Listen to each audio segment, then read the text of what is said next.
FIFA. Oh, the Midwest. The Midwest Was the reaction to Atlanta being called. I thought that was great. Speaking of all corners. How about Kansas City? The Orient. Right. Some completely outdated term and the wrong location. Speaking of the corners thing, I remember the late, great Mitch Hedberg had a line that says, I want to get a map of the world and put pins in every place I go. But first, I have to go to the top two corners so the map won't fall down. So he's going to hang the map. Yeah. It's going to be a hanging map. I Yeah. figured that one out all by myself. I do like that. Yeah. He had some moments. He did. We had an in-studio interview with Mitch Hedberg. Yep. And He was like the hippie Stephen Wright. and it was it was with some local folks. Mm-hmm. And you could tell that he had the same opinion of the local folks that we did. I was like, all right, man. Well, I think we're connecting here. In fact, when we did that interview with Mitch Hedberg, you know who was with him? Mitch Hedberg was opening for someone. Do you remember who he was opening for? I don't. Lewis Black. Oh, wow. We did in-studio interview with both Mitch Hedberg and Lewis Black at the same time. Now, Good gosh. I do appreciate that young brother back here, not Kyle. Kyle, Yeah. never heard of him. Never. I know all about Mitch Hedberg. Come on. Oh, do you? Yeah. Okay, what about Lewis Black? No. Don't know anything about Lewis Black. Do you know Lewis Black? All right. He better. All right. Trade. So that's nice to know. But Yeah. he's in comedy, so Yep. one of the reasons. But yeah, it's that was a pretty good little session we had there. I can't even. You were there. You I know, ran but the board. It's been 30 years. I can't 25 even years. imagine what it would have been like. Well, I can't. You because- were there because it was 25 years ago. I should have just kept my mouth shut and let you get that whole phrase out, but I just couldn't wait. You're like, I can't even. You were. Are you saying you ran quickly to the? Yes, I did. I too fast. I just can't remember. I knocked two kids down getting out I don't remember. to get to that joke. I apologize to the parents out there because I knocked many people down because I just could not wait for the fact that Kurtis was. Oh, it would have been great. It was another. It was another lifetime ago. Danny Unleashed. Mm-hmm. I haven't talked to Danny in weeks. It's been a while. Is he going to show up, or has he got some candy ass excuse again this week that he don't want to? Wasn't that what was going on when last we left? Danny was trying to shirk his duties. Am I not mistaken? He was on the East Coast. But he was getting out of work. And Jack filled in for you, and he still joined us over the phone one day. And he was here. He was here last. And Friday. then, last week he was here. Yeah. There was drama, as I recall, all through December with him. Have we solved that riddle? It's been solved. Taken Okay. care of. Tough to unleash him It is true. when you can't reach him. Yeah, it's true. He has to. At that point, you have to trust him to unleash himself.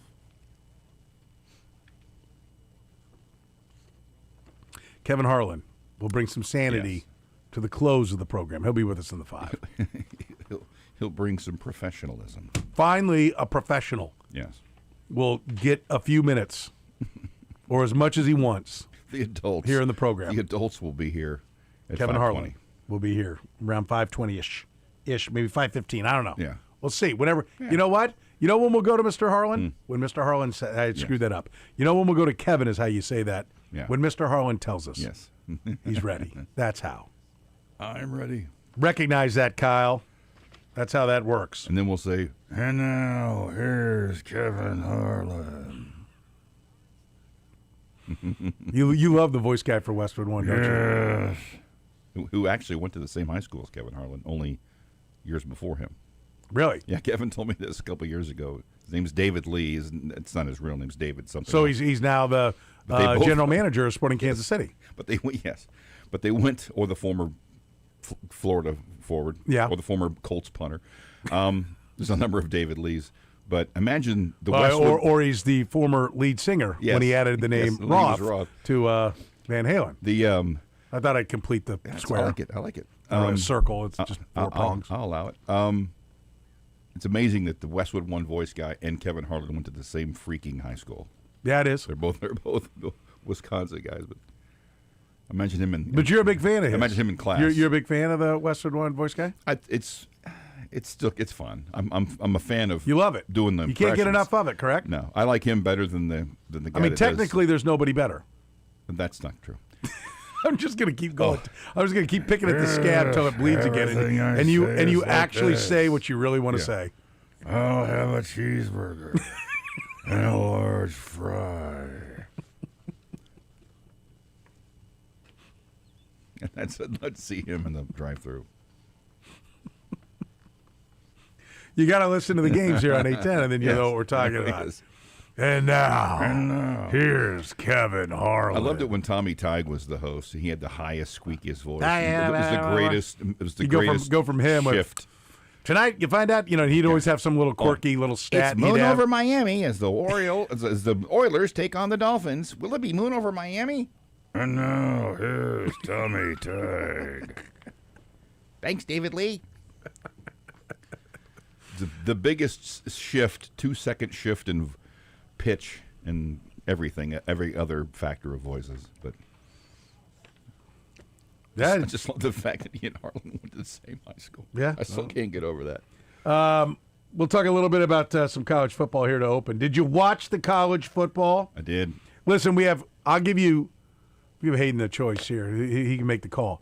We can talk about Miami. We got two things I think are of equal importance that could open the program here today. Mm-hmm. We can talk about Miami's, what was it? What was their, trying to get the score. What was the final score? 31-27. 31-27. 31-27 win over Ole Miss. Or we can talk about how, with the first pick of the second round in our NFL fantasy playoff draft, Kyle took a guy who's not even playing this week. And then was given the opportunity. To go back. And like, dude, I know this is your first time doing this. Yeah, but you had told me about the strategy, and then I felt weak going back, so I just stuck with it. But we gave you the opportunity. By the way, my team's still good. And I'm going to be alive next week. And also, considering the people that you were on the screen with, there's no fear of ever looking weak. Because you will not see 7 of the weakest people you could possibly surround yourself with. Kurtis and I were 2 of them, by the way, if people are wondering. Yeah. And he said, no, Jackson Smith and Jigba. I'm like, okay, that's a great strategy. I'm doing it. Like in round 5 or 6. I mean, he literally, other than the fact that he can keep him if he advances. He could have gets the best wideout in the playoffs. But if he doesn't, he could have taken Tyreek Hill. Yes. He could have taken Otis Taylor, and it wouldn't have get mattered. the same. But so how it works is you keep all your players that we do a draft each week to fill the spots that we have. So you got to decide, well, do I want this great guy for the Texans, but I don't think they're winning, so I'll take this other guy who's not quite as good, who I think will go further, so I don't have to make picks. And so one of the strategies people do is later, you basically just draft a regular fantasy football starting lineup, no bench or anything. And later you'll be like, for my flex, I'm gonna Saquon Barkley's on a bye. I'm gonna grab Saquon Barkley. Particularly the only guy that he did take the only guy that was worth it. That's Jackson true. Smith and Jigba. I mean, R.J. Harvey with the Broncos, but maybe Kenneth Walker, but that's not. Maybe Kenneth Walker. But that's especially the only guy if who definitively warranted somebody taking him and taking the shot. Because you drop, how it works is you start with 8 guys, and we drop the low 2 scores each round. So all you got to do is not be 8th or 7th. Yeah. And if you do that, then you survive in advance. But then he'll have Jackson Smith and Jigba. Won't have to spend a pick on him, and usually thinking ahead. Usually, if you do advance, it's because most of the players you have played on teams at once, so they're back. But you can still pick up other teams. But usually, that's a move you make late for a flex guy if you really feel like you've done well with your starters. Because there's 8 picks. There's 8 total picks. Yes. Quarterback, 2 running backs, 2 wideouts, tight end, flex, and kicker. Yeah. No defense. Right. And so, yeah. And we're like, listen, I know it's your first time, but don't worry about it. You can throw that back. And what did you say? What was your? I'm good. Yeah. Or I think. No, I'm going to stay with it. That's what I'm going to stay with it. Yeah. I'm like, okay. Resolute. Interesting strategy, Cotton. Let's see if it pays off. Yeah. We're going to open up the show Monday with how I survived and was the highest scoring team. Yeah. He has the one pick and Jackson Smith and Jigba already locked and loaded. And how, in reflection, I was thinking today, I got the third pick, and I was surprised. I figured who would go 1, 2, and I was like, the guy one's going to be one. And then it got to me, and both of them were still there, and I went, I'm just going to go ahead and take the. And then I realized later on, the fact that Matthew Stafford was still there at 3 means I probably shouldn't have taken him. I probably should have taken James Cook. And you've done this before. I know, and I immediately went, got back around. I was like, all the running backs are gone. I'm going to have a crap. All the running backs that you can really count on to be the focus. I'm like, I knew right away. I was like, maybe that's why he was still there. You were 3? I was 3. Who did 4 take? 4 took Puka Nacua. Yeah. The idiot who can't tell time. Listen, don't buy that for a second. We didn't start till 10:30 last night because he told me 8:30. I said 8:30 Pacific. He lives in Vegas. He said yes. I said okay, we'll go. And so I said 10:30. And he's like, I've been sitting home for 2 hours. Like, what? Well, I just thought you wanted to wait till after the college game. Like, you gotta be kidding me. I mean, it's 64 picks. It doesn't take that long. No, it took an hour 15 maybe. Yeah. And that was, waiting on you to make a pick all day. No, I wasn't the one. I think next week we need to implement some sort of shot clock. I wasn't I got my picks done under 20 seconds each time. Kurt, the human rain delay. Oh, my God. It's the first pick, and you're already. I don't know, man. It's fun. Yes. That's why we do it, to mock people. If you have friends and if you're a fantasy guy and you have friends, I would highly recommend you do something like this. If you want to know more, shoot me an email. There you go. Curtis will lay it out for you. I'll lay it out for you. You'll have a great time. It's really easy. It's just eight teams with the standard, use whatever fantasy football scoring system you use. Most people use something that's all pretty similar. And it just, you do a draft, snake draft, and 8 becomes 6 after week 1, 6 becomes 4 after week 2, and then you get to the Super Bowl. It's 2 guys picking off the 2 teams, and you're picking backups. But you have the option to keep anybody who advances. You can drop anybody, and the teams, the players off the 2 teams that get eliminated, they go back into the mix. They go back in the mix, and you can either draft them or so you have to be, because that requires thought, where it's like, it isn't just what's the best of who's left. It's, should I drop somebody? And if you drop someone thinking you might get somebody who advanced for a team that lost, a team in the league that lost, and you don't get him, you're like, I should have kept that guy. Or you drop somebody and the guy picks your guy, you're like, crap. And the draft order we always do is the order of points scored. Mm-hmm. And you'd be like, it might be better to be later on. Not once part of the talent pool is already off the board. Yeah. The number 1 pick is valuable. When you consider all the advancing players that are good, most of them are kept. Yep. So it's fun. You'll enjoy it. Miami. Mm-hmm. Are they a team of destiny? Or is that just last until tonight? Whoever wins tonight will be the new team of destiny. It's going to be something regardless of who wins, but particularly if it's Indiana. Just the history of the 2 programs are so dissimilar. I was like, real quick, the history of the 2 programs. I'm like, what history is between these 2? Yeah. And then you go, are so dissimilar. I'm like, okay, good, all right. Yeah. It really will be a contrast. The team almost literally out of nowhere from 2 years ago against a team that hasn't been great of late, but has when there have been 2 30 for 30s about your football program, you've got some pedigree, and coached by one of the players who was part of that. It's will be an amazing contrast. But even if it's Oregon, that's a different situation from Indiana. Indiana's trying to make the mark. Oregon's been kind of like this team that's almost a blue blood, but can't get the final nail in the coffin for, or whatever. They can't get the final thing. They've been to a championship game and lost. They've been one of the great programs over the last 30 years. They just haven't ever put it together. I'm going to say this. So what's your view? That Miami, lucky to survive? Miami, the competitive game could have gone either way. Miami was definitively the best team, and Ole Miss did a great job hanging in there. More that the game, when you look at the stats particularly, even if you watch the game, it was kind of amazing that Ole Miss was still in the game. Yeah. I mean, they got... That's where I'm at. 41 to more than 20 minutes difference in time of possession. And Miami more. maintained that time of possession with 10 penalties that were accepted. I think there were some others that were declined, maybe not, but it felt like Miami was getting rung up for penalties all the time. They definitely were late in some critical ones that they earned. I'm not saying bad flag, but we did get at the end the Hail Mary where if you're rooting for Ole Miss, you're like, where's the PI? If you're rooting for Miami, it's like they never call that, right? And both are true. Both are true. Yeah, both are true. Four 13-play drives. They had at least 4 that I counted, like potential interceptions, and they cost Miami from that standpoint 6 points. I mean, how many times was the ball right there? They just couldn't pull it in. And every opportunity Ole Miss seemed to get, they took advantage of for the most part. To me, it was maybe the most incredible play of the night goes as an incompletion. Yeah. That's Malachi Toney reaching back for a one-hand catch where he's got his toe down, but damn it if he doesn't have to put his foot down to support his whole body weight after jumping 45 inches into the air. Yeah. That was an incredible play. He was out of bounds, but just incredible for him to do it. Listen, who the best player on the field was Malachi Toney. Yeah.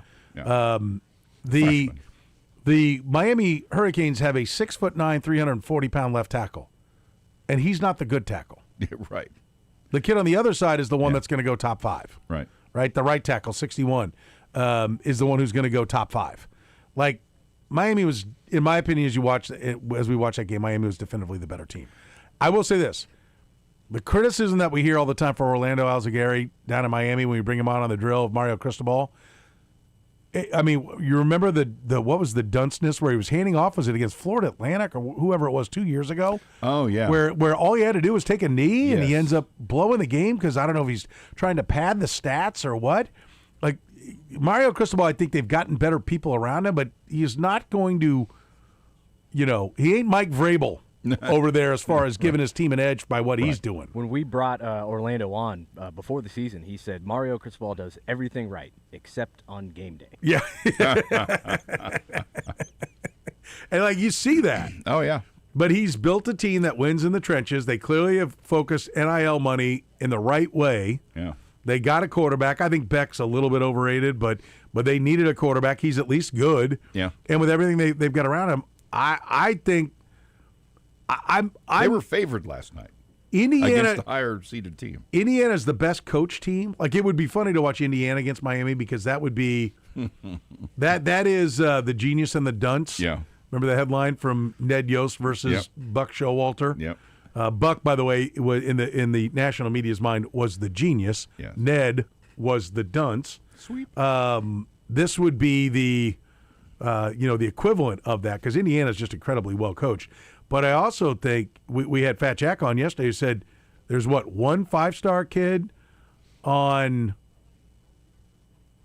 Indiana. There was 8 total. Or no, Indiana has 0. Zero. And there was one 5-star kid on Ole Miss, 2 on Miami, and 5 on Oregon. There were 8 total 5-star kids in this game. Yeah, now, I don't know if that erases transfer kids that might have been 5 stars. Like, you don't count it because they were procured some other way. But he had that stat. I bet it includes those guys. I am open to the idea that Miami is the most talented team in here. Now, I want to see. I think Oregon's going to beat Indiana tonight. And if they do it, and if they would do it soundly, everyone will go back to Oregon's a wagon, to quote somebody in this room, Kyle. And I think we will go back to what the perceptions were going into that Oregon-Indiana game, that Oregon may be the best team. And I may be open to that. They have the most 5-star kids. Like, I want to see this game get played, what comes out. But right now, I feel like Miami's the most talented team. Like, the pros are drooling over the right tackle. Yeah. I mean, they got you multiple game, pass rushers. The backs. They did a nice job of negating a lot of the pass rush, but they've got great pass rushers. The backs. Fletcher and Brown are both really good. Yeah. But, yeah, my takeaway was, Cristobal, they've either propped him up or he's learned the lessons he needs to learn. He's gotten out of his way, and he may just over-talent this thing and get a championship, which is fine. Mac Brown did it. Yep. I mean, it counts. To me, the moment that crystallized or maybe, typified that game was the first touchdown, the long touchdown by Kawan Lacey, I remember thinking, Miami has essentially dominated this game yardage-wise and play-wise, and all of a sudden in one play they were behind. I'm like, that's kind of the game. I thought that's not going to bode well for Ole Miss in the future. In the future of this game, turns out they actually began to kind of kick things up. Because at one point they were minus 3 yards. It was like 95 yards to minus 3. They broke one big play and suddenly they were ahead. But to their credit, Miami went, we'll just keep doing what we do. And once they went back to just running the ball and stopped trying to throw every down, it's like you're crushing these guys in the run game. Just keep doing this. Yeah. And they got back to it. And just keep doing it. But what do we talk about time and time again? Like, if you just do that, that's great. You're doing well. And then you look and you're up 4. Yeah, right, you're up 3. You're up 6. The other team is one big play away from getting you. Mm-hmm. And by the way, Miami got big plays in the passing game as well. So it didn't end up just being the run, which is by design. The run game being pound away at the body, the pass game being knock them out. So I thought it was a good game plan all around for Miami. I'm with you. And they have the ability to just lean on you if they want. But great toughness. I mean, to take that lead like they did the first time toward the end, and then have Ole Miss go down and put it back in the end zone, then they have to do it again. And it's just a spectacular drive, converting a third down after third down after third down, and then getting the touchdown with 18 seconds. Like that's a championship drive. If they win the championship, that's going to be the drive, unless something crazy happens, a week from Monday. That's going to be one of those touchdown drives. It's remembered in Miami history. Yeah. 913-3810810, the phone number, 913-3810810. You can hit me up on the Twitter. It's at Soren Petro. You're on the program.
You listen to the program here on Sports Radio 810 WHB. Petro, Seaboldt, Collier with you. We'll talk a little soccer coming up here in a little bit.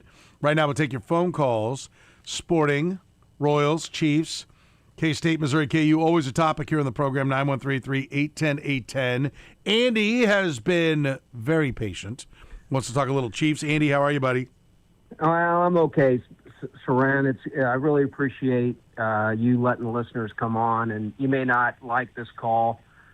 But we're gonna open with that. We're gonna open with that. Huh? Sorry, I just wanted to let you know. I hate confrontation, and you're not the one I want to be confrontational with. But, okay. I mean, you guys are brilliant. I listen to you because you're thoughtful, and you really have good instincts, and you get it, right? But it really surprised me the other day when the Chiefs deal was announced. Now, you broke that story, and I think you should be proud of that. It was amazing that you had that story and you broke it before anybody else. But that day, it almost felt like, to me, a victory lap around the people of Kansas City, Missouri, and Jackson County. And by who? Me or the state? It seemed like you guys, you and Kurtis, it was almost mocking those of us who live in places in Midtown and Brookside that do have clever ways to get to the stadium. And so I know that's funny, but I don't think you understand. No, because I'm laughing because I was sitting here. Kurtis got ready to kind of interject on you, and I was like, "Oh, hold on," and I was like, I wanted to hear where you were going to go with what it was before I attacked you. Like, I'm going to do it right now. No, I'm just kidding. But I wanted to hear where you were going to go, and so I know where you're coming, because I think I said, and I maybe even did a voice or something like, well, but I like to go down Seaboldt Road, and that's my back way, and I don't know. And so, yeah, I mean, I think it's fair criticism on your part that probably knowing the gravity of it, which I think I do know the gravity of the situation of it moving and the feelings and of people, the rivalry between Kansas and Missouri and everything. I'll look. My job is to inform and entertain. Entertain. Part of the way we do it is by informing. We try to be creative and have fun with it. But I can see where, okay, what I thought was funny and creative, you're like, hey, up yours, guy. Like, I don't like this. So I think that's a fair criticism on your part. It wasn't quite that far. It just reminded me of a column that Poznansky used to write in the Star every Thanksgiving. He would tell people what he was thankful for. And one year, among the 20 or 30 items was my secret way into Arrowhead Stadium. Yep. And that was really great because if you live in Midtown, you know how to do it. You go down hard. Anyway, I'm not going to bore you with that. Well, do you think I'm mentioning Seaboldt? Isn't it Seaboldt Road? Mm-hmm. It's been a while since, but you can take Seaboldt, but the real clever way is they're actually redoing it. Well, hold on. I thought my route was pretty clever. Well, yours is clever, and I used to take that route right into to Gate 5. But if you go down Hardesty to Coal Mine, you go through the little train bridge, and you're right there at Stadium. And they're actually redoing that to make it a bus route, I think, for the World Cup. But okay, it was just something. I've talked to more people now about this, and people are generally. I'm not sure the Chiefs understand how upset the people of Kansas City, Missouri are. Can I just say, and I'm not gonna hang on with you, but I just as we go, I don't want to leave 17 different points that I got to come back to because I won't remember. Of course, I will tell you that based on the conversations I've had with the Chiefs, they are very aware. They do not do this lightly, and I think that had things been handled a different way, it would have been very easy for them to stay where they are. I mean, I think your frustration with the Chiefs. Why is your frustration with the Chiefs and not with Kansas City, Missouri, Jackson County, and the state of Missouri? Thank you for asking me that. Okay. My reason I'm upset with the Chiefs is because it sounds like to me, and I did some research on this to make sure my timing was correct, but it sounds like they had an NDA with Olathe before we took our vote in that April. If it was 2 years ago they had an NDA with Olathe, that means the Chiefs had already. Where is that coming from? Somebody that I know in city government, and I'm not going to talk about which that, city. And I may be which wrong. City? In city council. Which city? That Olathe No, and then Kansas City, Missouri. Right. So Kansas City, Missouri. So your source about what's happening in Olathe is Kansas City, Missouri? No, Soren. That it came out in the Kansas City Star that Olathe had an NDA with the Chiefs 2 years ago. Isn't that before our vote? Well, listen, but let me tell you, like, look, I don't want to sit and because I don't think anybody cares about me criticizing other media people. I mean, there are things that I think are being done all around that if it's monumental, I would bring it up, but. Okay. I just thought maybe my timing's wrong, but no. But let me say this: I have said on this radio show for at least 10 years. I know it's been 10 years because I know the timeline of what was going on as to how I came across this information. That Lamar Hunt Sr. met with the people of Olathe back during the renovations. Right when they renovated those stadiums, Plan C, I'll call it, was to build a new domed arrowhead at where the practice facility is going to go. So if for 10 years, now maybe you think not you, but people who work in Kansas City, Missouri government, think I'm just this jackass with a couple of cymbals and a microphone. Okay. I don't think that's if that's the case, you're wrong. Because for 10 years, I've been telling you that the talks between the Kansas City Chiefs and the state of Kansas began during renovations. That Plan A was what they did. Plan B was to build a new stadium downtown for the Royals and renovate Arrowhead because the Hunt family really and Lamar really wanted to be in Arrowhead Stadium. And I believe that the Hunt family 9 months ago really wanted, or maybe even as much as 2 months ago, wanted to be in Arrowhead Stadium. But Plan C at that time was to build a new baseball stadium downtown and to build a new football stadium at K10 at Ridgeview, at basically the plot of land that they're going to build the practice facility. So everybody in Missouri can claim that this agreement was signed or that agreement, and maybe it was or maybe it wasn't. But when they did the renovations, they knew that they had 25 years less if they listened to this radio show because nobody goes right up to the end of their deal. And I said, long about no later than 2020, you better have a solid plan in place for these teams or you're going to lose them because Kansas will be coming for them. So there is, I understand your frustration, but you're losing the Chiefs across the state line. The only frustration, there should be no frustration with Kansas, in my opinion. Now you can disagree with me, but in my opinion, Kansas did what was best for Kansas. And Missouri and your politicians failed you at keeping the Chiefs on the Missouri side. I think I will tell you this. I totally agree with the dysfunctionality between the county and the city and the state. It's horrible, and there's corruption there. There's a lot of stuff there. But what the Chiefs did, if what you're saying is true, it explains why their proposal was such crap that they tried to present to the people of Missouri and Jackson County to vote for it. Nobody could get behind that proposal. I love the Chiefs. I voted for it because I was scared we were going to lose them, and evidently we did. But my family didn't, and they're all as big a Chiefs fan as I was. Andy, I believe that everybody on the Missouri side who has a passion for keeping the Chiefs on the Missouri side should feel frustrated, should feel disappointed, should feel not betrayed, but let down at least. But I'm going to tell you, when you hear that there is a dome, like this is the whole thing, like, you know what you're up against. I have personally been saying since 2020, what you will be up against in Kansas is a dome. And for you to just sit there and not come up with a location to where you could build a dome stadium, not you, but the state of Missouri, is saying like, well, they didn't give us the opportunity. Then you knew you were up against Star Bonds. You knew that was coming. You knew the number was going to be giant. You've had 25 years as Sporting Kansas City was. Right. You lost Sporting Kansas City from what was the mall that used to be on the southeast corner of 435? Bannister Mall. Bannister Mall. That's where it was. That's where the Illig family wanted to build it. The Patterson family wanted to build it. I looked at the models of it and all the soccer fields that were going to be there. That was going there, and you lost it to KCK.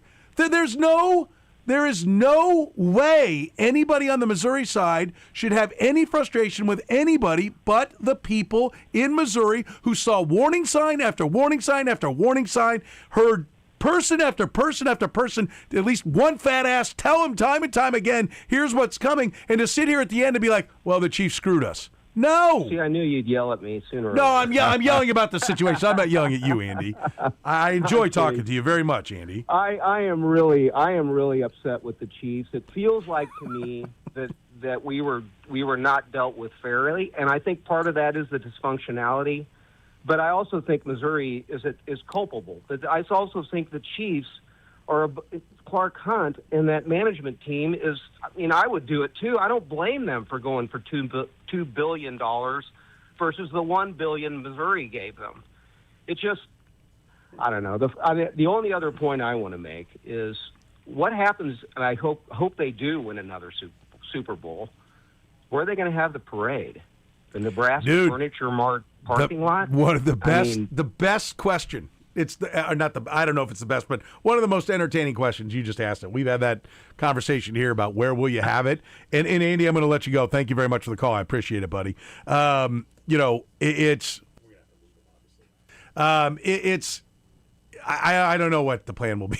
I mean, is it going to parade around Sporting Park and, over by the Monarchs Park, and I don't know. Will it be downtown KCK? Or will I don't know. Be the same place it's been? I mean, it's just as close to Arrowhead as it will be to the new place. Yeah, it is. So the only issue that there might be with it not being there is what happened the last time it was there. Well, no, I think the other issue will be is that you do have to, the police have to secure it. Well, that is the issue, but somebody's got to pay all the overtime.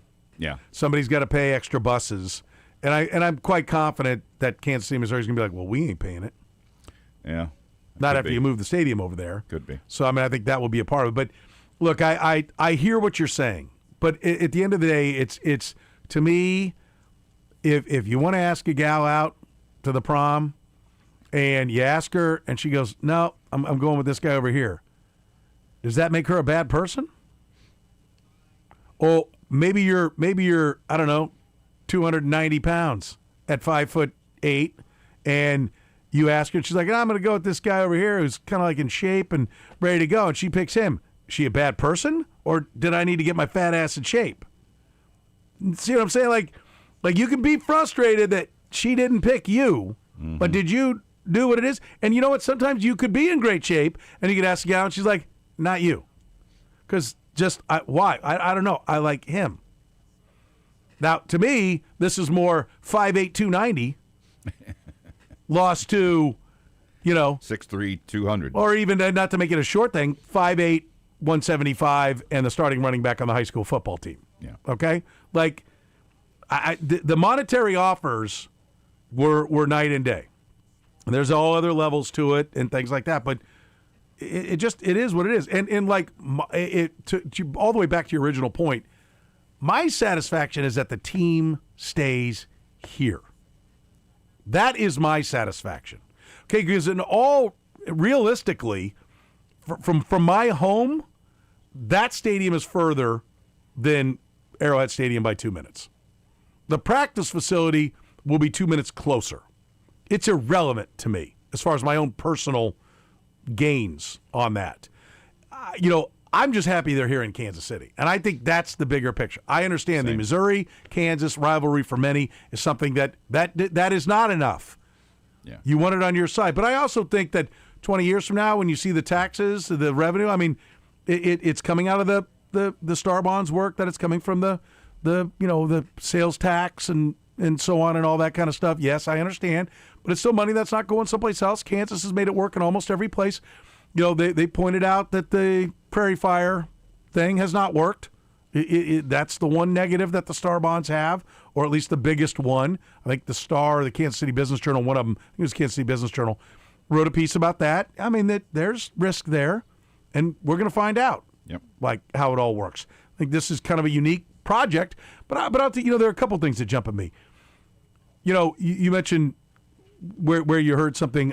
Look, when the renovations came around, I read, and I even sparred with the writer of it. What was his name? He retired a couple years ago. Who wrote piece after piece after piece about how Kansas City, Missouri should not be giving any money because it's an economic disaster. I've yet to read the piece where someone goes, hey, good riddance. Now Missouri doesn't have that albatross of an economic disaster on their hands. Yeah. Where is that? Because that you referenced the Star. Mike Hendricks wrote, and I'd bring him on, and that was his. He beat that drum all throughout that campaign. Yeah. And now, and it's not that the Star is responsible for what Mike Hendricks writes. That was his opinion, and there are many economists that will agree with you. And I think this is one of those things that it is such a massive entity of having sports in your community, when you're a small market. It is almost impossible to get your arms all the way around all the different things that it touches. The state of Kansas thinks it's a bonus. It's going to make money. Well, we're going to find out. We're going to find out because it's going to happen. But it just amazes me how the narrative is one thing at one point, and then it's something totally different. And listen, Andy, you listen to the show, then what did I tell you during that vote? I don't love this vote. I don't love this plan. I don't even really know what the Royals plan is, and I'm not blown away by the Chiefs plan. But I can tell you this. If your goal is to keep the Royals and Chiefs in Jackson County, Missouri, then you absolutely need to vote yes for this, and you need to tell your friends to vote yes for this. Because if you don't, Kansas is coming, and the offer is going to be strong. And if a fat ass with a talk show can figure that out, then every single person in the Missouri government should have been able to figure it out as well.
I got some folks waiting patiently. Thank Andy for his call. And I apologize. You know, my goal is never to offend anybody. No. Just trying to have a little fun. But I get where he says, "Hey, I'm not mocking anyway." I mentioned that route because I had my crafty little route in Arrowhead. Yes, everyone did. I think people in Kansas, that's a Kansas and Missouri thing, right? But now there's going to be change, and we all have to get through it. But good discussion there with Andy. 913-381-0810. I know, Brad, you want to talk about the stadium. You're going to be next up here after we talk to Dwayne. You're in the program, Dwayne. What's going on, buddy? Hey, how you doing, Soren? Good, man. What's on your mind? I wanted to talk about Sam Darnold for a minute, if I could. Yeah.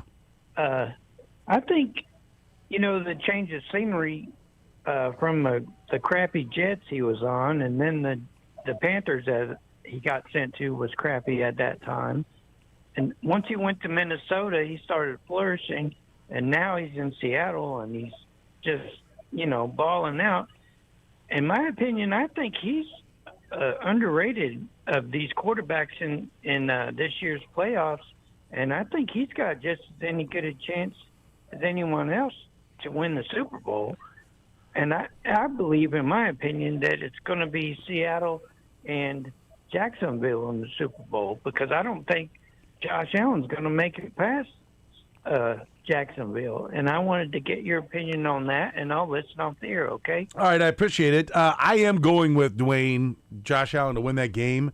Partially just, something Kevin Harlan said a long time ago. Can't remember if he said it about all NFL regular season games or if he was just talking about playoff games. But he's like, you can pretty much line up the two quarterbacks, and whoever has the better passer rating is probably going to win. Sam Darnold has been great. I think it's a great testament to is it Mike Kubiak? I forget what his first name is, but the son of Gary Kubiak, who's their OC, who did a great job coming out of the gates with New Orleans last year. Then they kind of fizzled. Everybody got fired in New Orleans. He got hired as the Seahawks offensive coordinator and has done a great job with Darnold. Darnold this year, a QBR, which I think is interesting, of 56.6, which is roughly the same as the 57.3 he put up with Minnesota last year. 25 touchdowns, 14 INTs. He's playing for a defensive coach instead of an offensive coach. Last year he had 35 touchdowns. I'm with you. I think he kind of played at the same level, just with a little bit different style of football, more defensive oriented. They've got a great defense there in Seattle. And like I said, a different mindset. But he's been 28-6 his last 2 years, 14-3 and 14-3. What he's got to do is improve upon what he did last year in the postseason, because in the playoffs it was about as bad as I've seen somebody play that had a really good season. Yeah. I've always seen some guys where it's like they get in spite of the quarterback. He was definitely part of the reason they got there, but he looked absolutely like a deer in the headlight against the pass rush of, who did they play last year? Who did they lose to? Oh, I don't remember. I'll look it up here in a second. Was it when the Rams? I'm trying to remember who went through them. Here, I'll check it. But on the day he was 25 of 40 for 245, a touchdown, and interception. But I think he was sacked 9 times for 82 yards in losses. So he was sacked 19% of the time. It was the Rams. It was the Rams. 27. I mean, they just baffled him. So I'm with you. He looks really good. Now let's see him do it on this stage. Right, and he's going to get to do it as the 1 seed. He's at home. He was at home last year with Minnesota, and the Rams just completely took him out of his game. In a place where they're really good in the playoffs at home. And by the way, saying that Seattle has a good shot, they are the betting favorite to win the Super Bowl. But they're a betting favorite at a time that I think that it's about, most people consider it to be one of the most wide open fields we've ever seen. Brad, you're next in the program. What's going on, Brad? What's up, man? I just one thing that I'm just listening to people. It seems to me that people are stunned that the owners of these teams are trying to make money. Like it seems to me it's like, oh my God, I can't believe they're running a business. Like, yeah, like that, and they understand. Like, by the way, that thought process is exactly why the Chiefs have been so successful. Like, it wasn't that long ago. I know we talked about that before, where there was a murder-suicide, right? Like, that's a horrible, and like it was. Yeah. I can't imagine a professional sports team being lower. And I feel like if I'm Clark Hunt, I'm like, it's not my job to help you understand. It's not my job to help you understand that the urgency of this moment for you when I'm meeting with Kansas City, Missouri. It's not my job. That's not my job to help you understand that if you screw this up, like I'm not going to do your work for you, right? And from my perspective, Soren, it's a gift that this town is actually on 2 states. Because in a lot of other places, the competition would have come from out of state, out of city. Do you know what I mean? Yeah. And like legitimately come, like they're ready for an offer. Nashville's ready for an offer. I'm like, I don't know anyone that's seriously concerned about the Royals leaving Kansas City. And because of that, I think it's a gift that okay, well, Kansas can come in and say, okay, well, they have a mechanism in place that they worked on and set themselves up for years before to come in and say, okay, we're going to make this offer. And basically, from my estimation, Kansas City, Missouri just said, oh, well, we'll do our best, maybe. You know what I mean? And, like, I just think it just seems like people are stunned. Like, I can't believe they're running a business. So, like, that's yeah, what they're doing, man.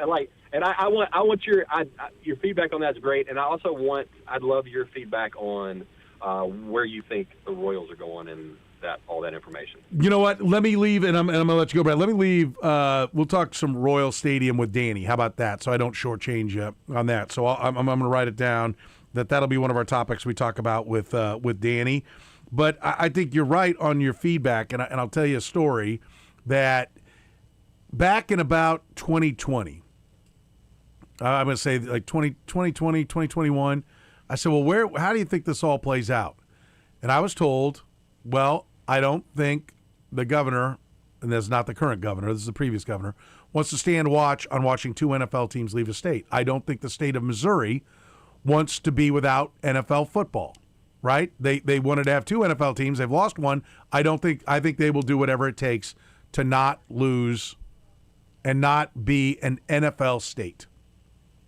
He was wrong. Because they did some of what they could do. They did not do it all. Nope. And I think you're going to see that difference. Just to touch on the Royals a bit, I think you're going to see them do more to keep the Royals. And anything that they do now is something that could have been done before. And I know, like, you could be like, well, they didn't tell us what we want. Yeah, but it's your job to know what it's going to take. How did you not know that?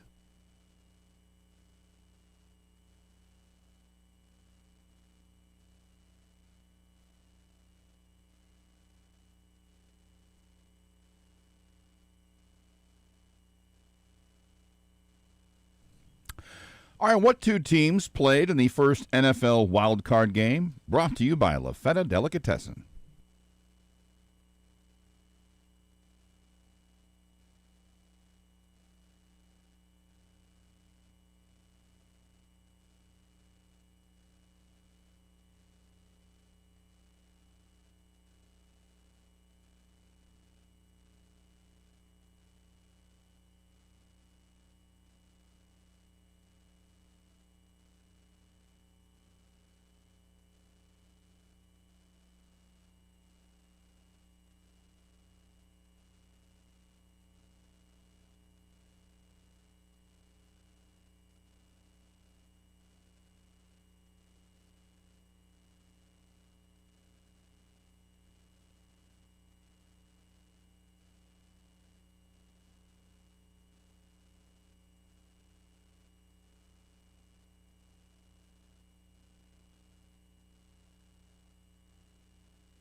Every once in a while, we have to bring out the big dog. Yeah.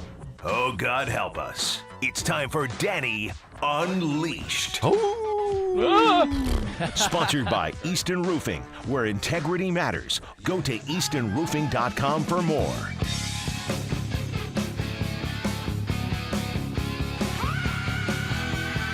Hour number 2 of the program begins right now with Danny Klingstill. A little Danny Unleashed. He's brought to you by our friends at Easton Roofing. Joe Spiker and his great team. Kansas City's best when it comes to putting a roof over your family's head. Nobody does it better than Easton Roofing. Did you know they do siding?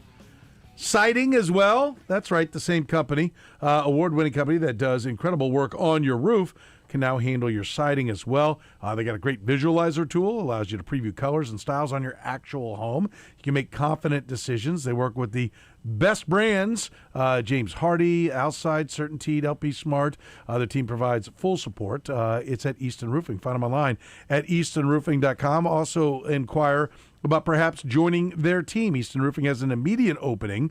They're looking to hire somebody quick right now for a commercial repair tech. They provide health insurance, company truck, 401k match, year-round employment, and it's a great KC company, locally owned and operated. Joe and his team at Easton Roofing are the only people that will be on my roof. They were on my mom's roof just the other day, as we want to make sure that everything is tip-top, and we're checking some things. Got up into the attic, helped out. When a lot of places that, guess what? Fatty ain't going. Cool ladder. Skinny ain't going. Yeah, cool ladder too that he has to get up there and check out. They periscopes down. Is that what it's telescopes? Oh, nice. Periscopes down. Telescope. Telescopes. Is that what it is? Yes. Down. Pretty cool. I was impressed. I'm like, I still ain't getting on it. No, but and it was even impressive. if you were willing to, you wouldn't know what to look for. That's right. But if you are a repair tech, a commercial repair tech, Easton Roofing, who does tons and tons of commercial roofing, that's one of the things, your home and your business. The biggest businesses in Kansas City use Easton Roofing. You can be a part of their team. Got an opening right now for a commercial repair tech. They got, like I said, health insurance, company truck, 401k match, year-round employment. Find them online at eastonroofing.com. Don't wait. Go now. Book today. Danny.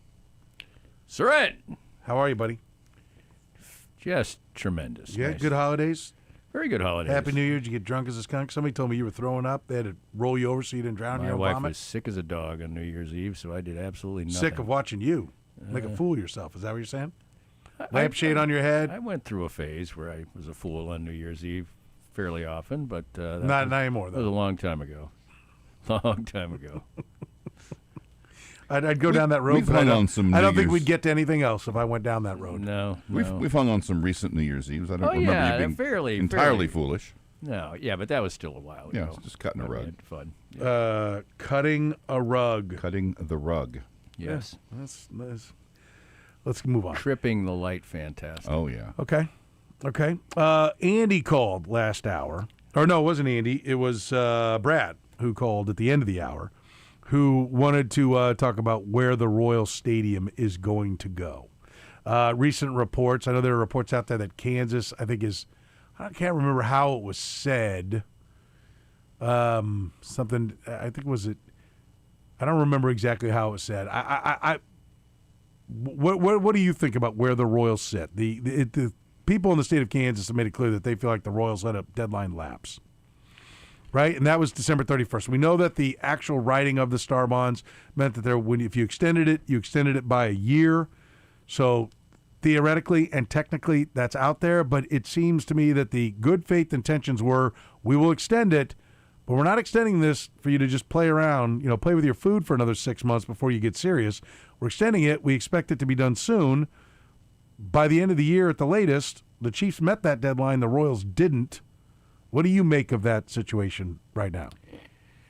I have gone through so many metamorphoses on these two stadiums, and now one is done, thankfully. And I always thought that... thankfully, as in you're tired of Arrowhead, or just done, thankfully we're done with the talk about it? We're done now with we the can move talk forward. about it. At least Okay. we know where it is. I just want to be clear. I have always kind of stuck to the thought that the Chiefs were going to end up staying at Arrowhead in some way, shape, or form, and the Royals were going downtown. I think we've got all the evidence in the world we need now that the Royals really want to go downtown. They're just waiting around for, speaking of playing with your food, Missouri and/or / Jackson County to stop playing with their food and come up with something that the Royals like. Now, the Royals may not end up getting what they like, but I think that has made it pretty obvious that John Sherman and his ownership group would like to be downtown, but they haven't seen the plan that makes them happy yet. Or they've seen it, and whatever is included in the site or the idea or whatever is not to their satisfaction. I will say this. The Royals made their intention of getting a new stadium known, that they wanted out of their current position long before the Chiefs did. Right. And the Chiefs have then arrived at that as a possibility and then been able to construct a deal that got them what it would take to get them out of their old home. They also seemed content to stay to some degree. I know some people say, like, well, like here's how I would describe it. The first plan, they're tied at the hip. Like, this is what's different. This is what people, I think, failed to factor in. One thing is the last plan. Well, the Chiefs' plan wasn't very good. They didn't put together a good plan, so how could we have possibly done it? Well, they could only put together a plan that had them tied to getting the exact same amount of money that the Royals did. The last vote, people forget, had the Royals and Chiefs tied at the hip where it was dollar for dollar. So any plan that the Chiefs, well, we didn't get a vote on a dome. Well, the Royals weren't going to ask for a $4.5 million project. So it was impossible for the Chiefs to get the money they needed out of Jackson County to build a dome where it was. So by having the old structure of how these two teams, which was brilliant in its moment, having that be what you put forth to keep them, handcuffed the Chiefs in what they could do, so you really left it to where all they could do is renovate. So let's be clear. Now, should that lease have been busted up? Should they have done more? Should the Chiefs have announced we need to be separated? I don't know. Maybe, yes, no. I don't care. At the end of the day, it's if you're going to woo a big fancy business, you got to woo a big fancy business. And sometimes you got to re-recruit, just like in college football. Hey, the NIL deal, I way outplayed it. It's going to cost you more to keep me now. Well, you want to keep the kid, you got to pay him more. Like, that's where it was. And so that deal did not pass, right? They had an opportunity to keep him there. If you pass that, it didn't pass. And I don't blame people for not passing it, but I'm also not going to excuse them either. No, and what the Chiefs in the end saw is that, hey, this is sitting here. This, by many accounts that I've read, is the greatest publicly funded offer that any sports team has ever gotten, period. So Which is frankly what I think it was. Which is frankly what I think it was going to take to get the Hunt family to agree to leave. I agree with that. They were not. I mean, Kansas read the tea leaves and said they really like it there. They don't want to leave there. They feel a loyalty to there. So if we're going to do it, we have to win and win big. We have to win by wide margins, and they did. So. When you and if you don't know what's going on across the state line, then you're not doing your job. And when they start firing, you have to match them. And if you don't match them, you have no one to blame but yourself. Right, and I'm not even sure they had to match them necessarily. No, they don't. No, I mean, you have to up your game. Right. They did not have to match them. But and they didn't come close. No, they didn't even come close. And finally, also, it was a long process. And finally, to their credit, I would say, the Chiefs were sick of doing it and said, let's make sure we get this, and then by the time our lease is out, we have plenty of time to construct the stadium. We get exactly what we want. Nobody really loses in this, except the state of Missouri's reputation, which stinks anyway. Okay, as far as their government is concerned. Let's not move the state forward. itself and the fine people of Missouri. Yeah, no, I know what you're saying. Let's move forward to Brad's question about, okay, so what's coming with the Royals? There are reports out there that Kansas is and I wish I had the headline in front of me, no longer, it's not available for the Royals. I can tell you that's 100% inaccurate. Like if that, or whatever, let's forget about what somebody else wrote. People whose sentiment is that Kansas is not an option for the Royals are wrong. The idea that Kansas is, I think what we see is, then the Chiefs recognized, and the Royals did not, was, yeah, they're passionate about getting both. They're banging the drum for both. When they had none. But they've been satiated a lot They got the Chiefs. They got the Chiefs, and they had to pay through the nose. They got the Chiefs, and now the reality of how we pay for it and what it means is real. It's no longer like, well, we get there, we'll figure it out. A friend of mine gave a good way, like, they wanted it, they got it, now they'll figure it out. Like, there's times if you're like, look, big picture is we have to do this. We'll figure out how to pay for it later. I don't think that – I think they're going to pay for it with star bonds, but like how big the district is, all those different things, that's a little bit of the process, and I think there is an element of, okay, we got this. Now they're not a team without one of the big four sports. They're now – or a state without one of the big four sports. They're now a state that has the biggest sport, the NFL, that will call it home.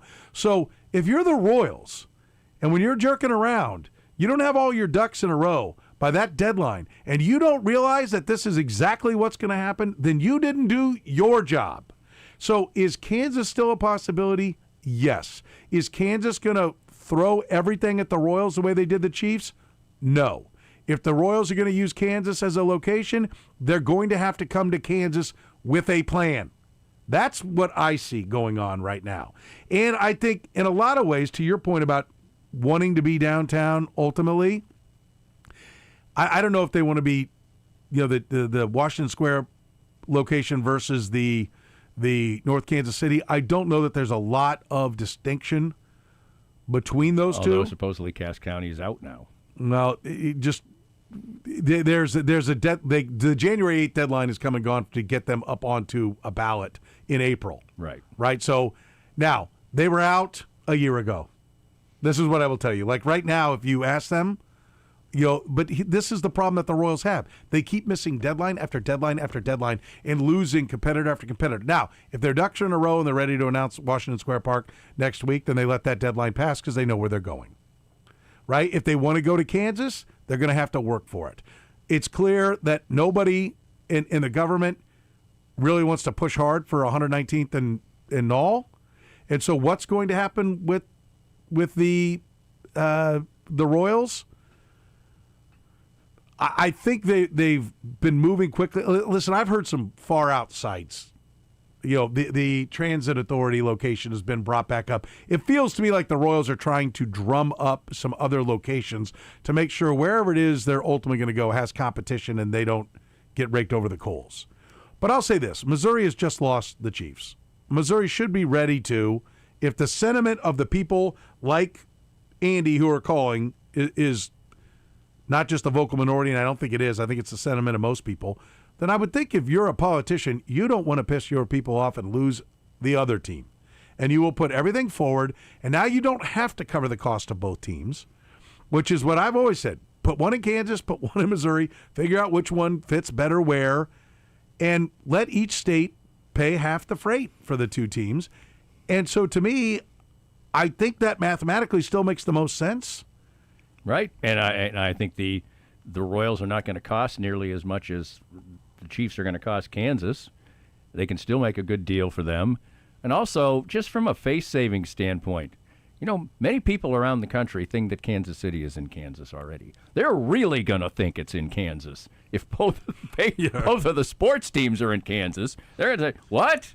That must be like a spillover area, like East St. Louis, Illinois, or, the Cincinnati side in Kentucky or something. Yeah. Not Kentucky, the real actual Kansas City, the city itself. So, and that's certainly just a minor thing. But I don't know if it's that minor.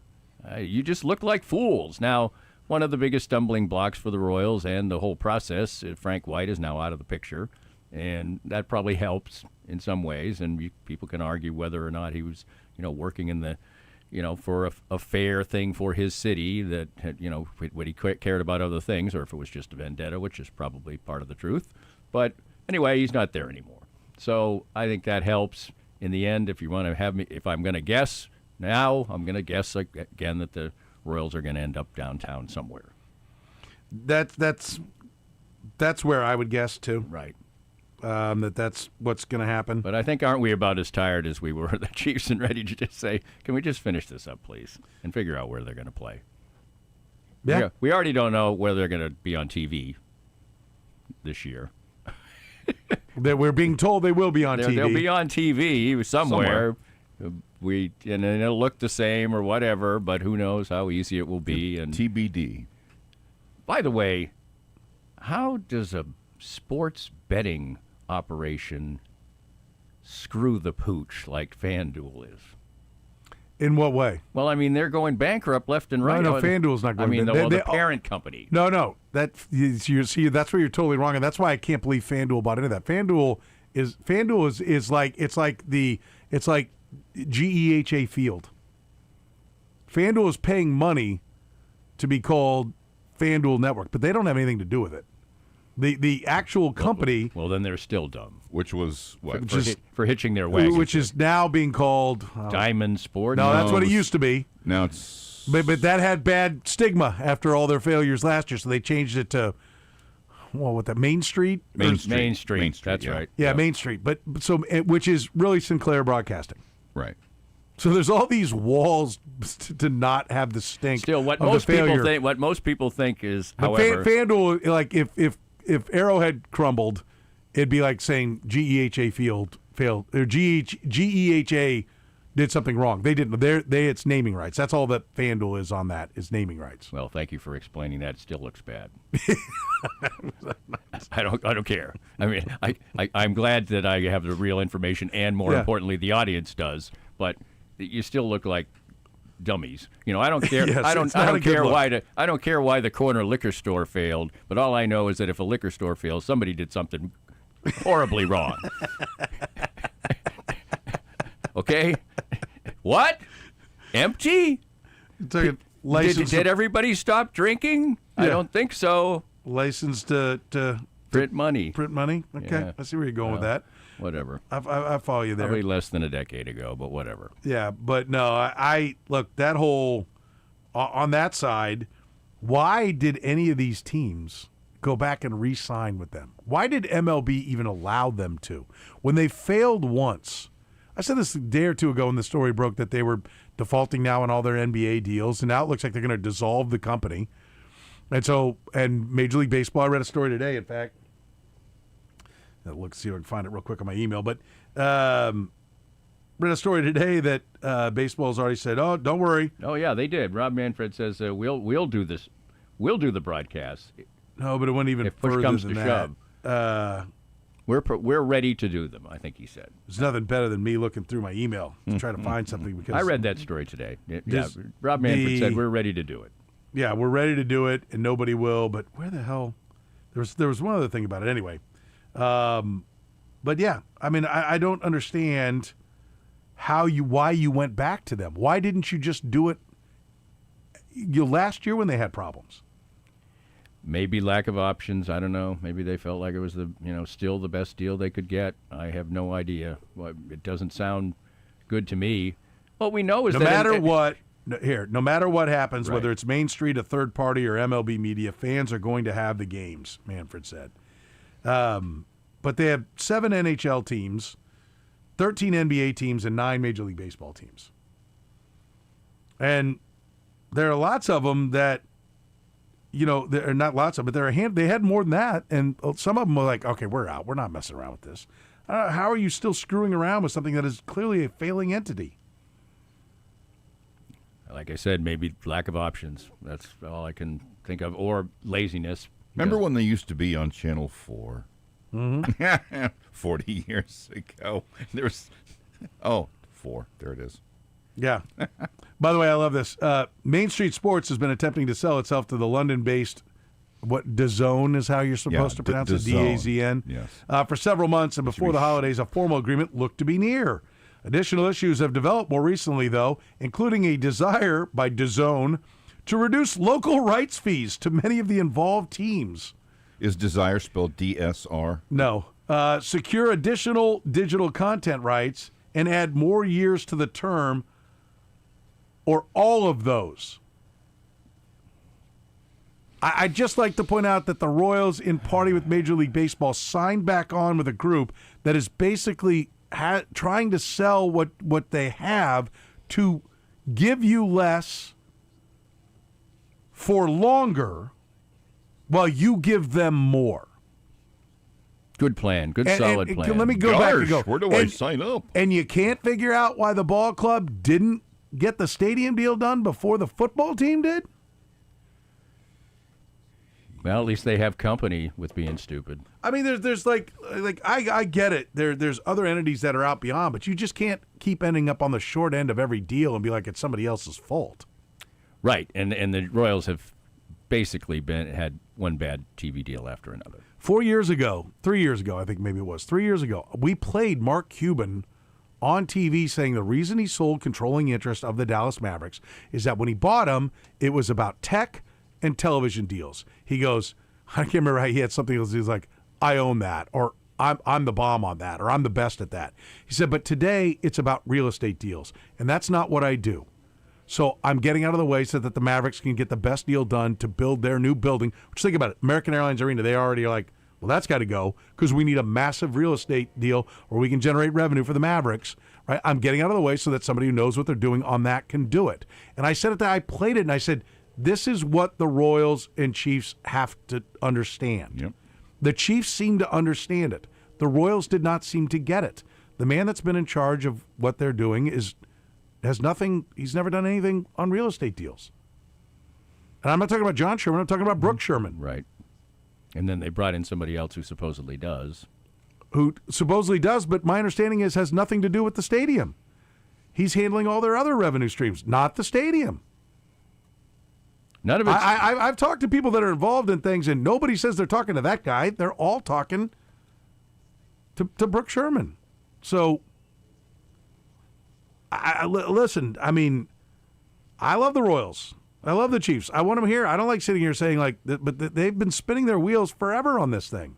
They just may end up not with the kind of deal that they envisioned. But they looked around at the landscape of deals that were being done, and they were, hey, they're... Maybe the latest one that spoiled people was Nashville, I think, is supposed to be the second best deal that any franchise has ever gotten for their new stadium, the football one. So I think they're looking at that landscape and thinking, this is going to be, we're going to get some kind of sweetheart deal. Well, maybe you're not. And are you going to just sit around and do nothing and then end up with a lease expiring in an old stadium that you don't want to be in? That you said you don't want to be in, it's just... Well, the cancer concrete. I mean, I don't know if you know this, but on April 1st of 2031, it will begin raining concrete on the heads of anyone who's standing in that stadium. Yeah, like they're going to trot 1.7 million people into a stadium that's a ticking liability. No, it's not a liability. You situation. can feel safe when you go there, but no, as soon as that lease is over, right. then it's going to fall apart. Right, that's what I mean. Yeah. I mean, yeah, it's... Yes. Look, I think the Royals are closing in on something. They better be. They need to be. I would say they better be, yes. And because the clock is ticking on getting something done. And so, look, I want to reiterate this as we're standing here.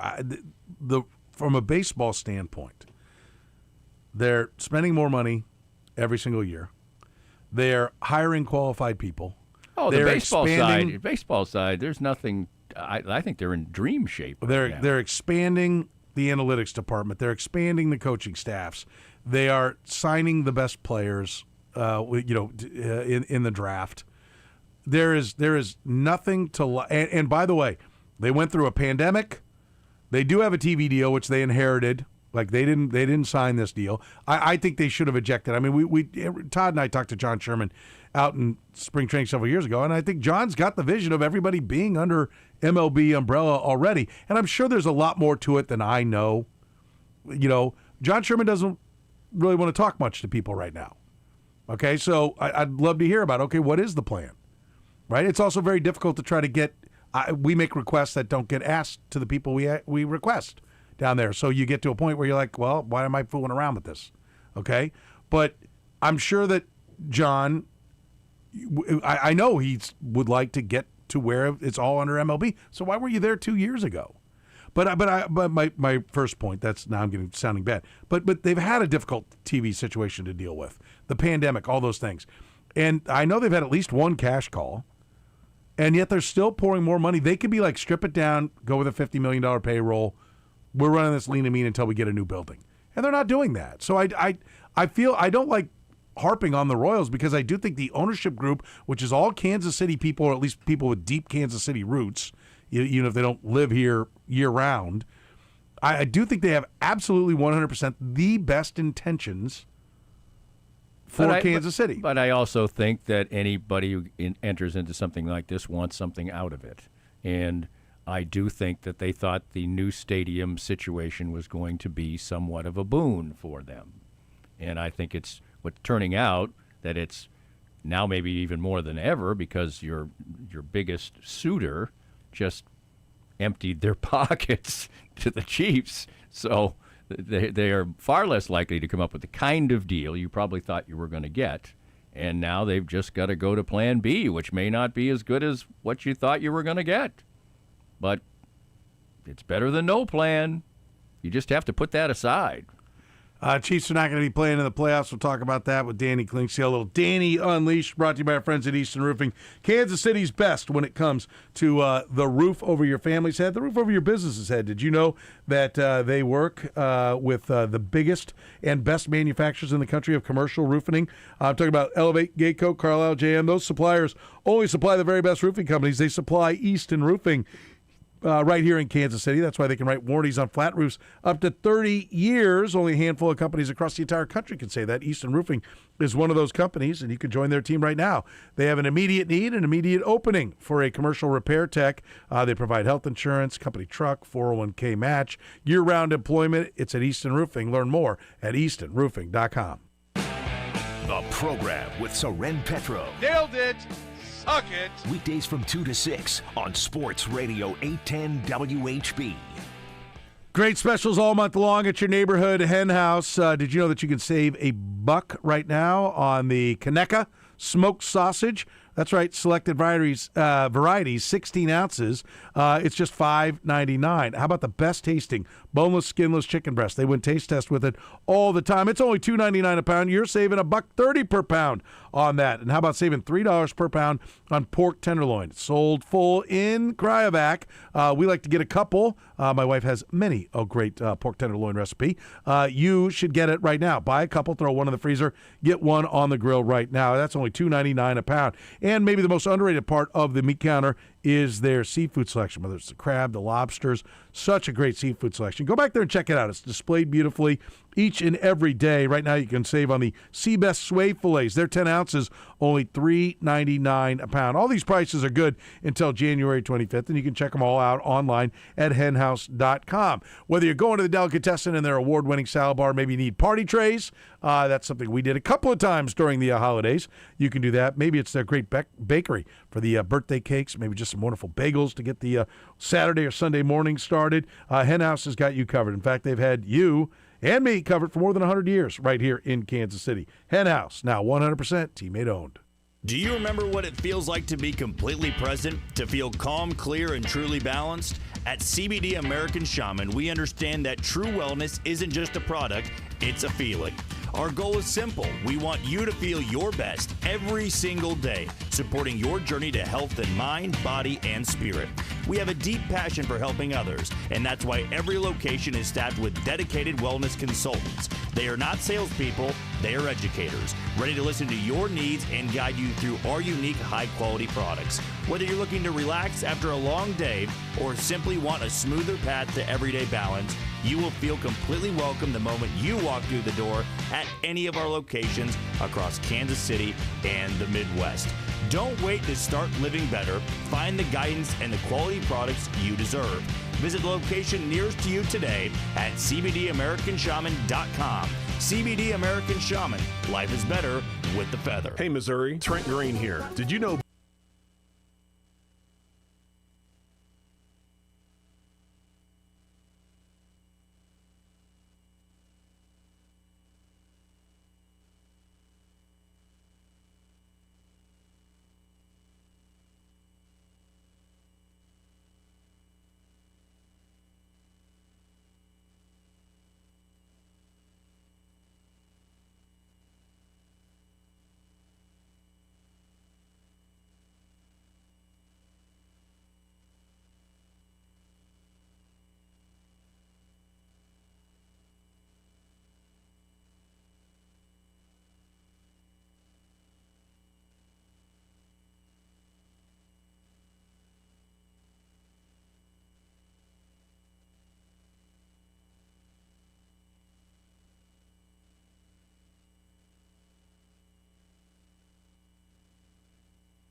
All right, the La Feta Delicatessen end of the hour answer. What two teams played in the first NFL wild card game? Well, you said NFL because the Raiders and Chiefs, they did not call it a wild card, but did play a playoff game. A playoff game where they were tied, so they had to play it off. Yeah. Well, the Chiefs got in. Well, they were. It was scheduled. They had. What did they have? In '69, there were the second place team of one division played the first place team of the other. So there were two. They didn't call them wild card games, but that's what they were. They were non-division winners that were advanced into the playoffs. Raiders beat the Oilers, but that's not what you're talking about. Beat the Jets. Yes, that's not what you're talking about. Wild card game. Okay. Who are the two teams? Is that what you asked? 1978, NFC 78. Interesting story. Well, had the Bucks gotten in there at that point? 79, they would. So I assume there's just one wild card game. There were two wild card games. This was one that played first that day or something. One in each conference. Yes. Yeah, but it was an NFC game. He said so. Right. I don't know. I'd be just throwing Cowboys and Cowboys would have won the division. Yeah, it's not the Cowboys. 78, they might not have won. Redskins they did. Could have won. They won. What Cowboys did? No, Cowboys. They were the one. They were the one seed in 78. I don't think anybody else in the NFC. Wilbur Hill gang was down out. Gibbs wasn't bringing them up yet. Vermeil wasn't ready to bring them up yet, was he? So I don't think it was an NFC East team. Or am I wrong? Eagles. One of them was Eagles. Eagles is one. Is it Vermeil? It is. Okay. Falcons, Eagles in 1978, and it ended the Falcons won in Atlanta 14-13. The demise of the Eagles in that day actually goes back to maybe the most famous win in their franchise history. The Falcons won, and then they turned around and lost to the Cowboys. Yeah, okay, I remember that now. It goes back to earlier in the 78 season. The miracle at the Meadowlands. Lost in the shuffle in that game was that their kicker, Nick Mickemeyer, suffered fractured ribs covering a kick and was done for the year. The Eagles chose not to replace him, but to let their punter, Mike Michel, who had never been a place kicker, handle the kicking duties the rest of the year. He was not particularly good. He missed a very short field goal. At the 34-yard field goal with 7 seconds left, would have won the game for Philadelphia, and it wasn't even close.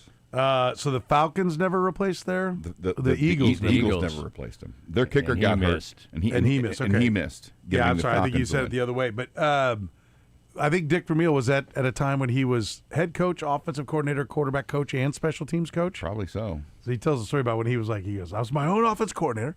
I was my own. It's like I finally had to realize can't do it all. I was going to say that he didn't sound like he did a very good job as the special teams coach. Well, kickers, whatever. This guy looks pretty good in practice. Let's save a few bucks. It was so bad that the player, no one was even mad at the kicker. They're like, dude, we know. There's a great shot of him, the kicker, just kind of with his head down. The holder still has his finger out where the ball was. He knew right away that I missed it. Well, I wonder if there was some different rule about not being able to sign guys or something. Then I don't know. I'd probably doubtful, but they just didn't put the importance of the kickers. Good kickers, then were 65% or something. So you're or 70%. And so then you're well, this guy's 55. What are we really losing here? He didn't attempt a field goal the rest of the regular season, was 8 of 11 on extra points, including missing one in each of the final 3 games. Those are short extra points, too. So they never kicked a field goal until it mattered? Until lining up for the potential game winner to keep their season going. Sure, let's do that. Let's do it. And it was a very short one. So 34 yards. So that's from the 24. So they're at the 17. I guess you wouldn't go for it. La Feta Italian Delicatessen. You go for that.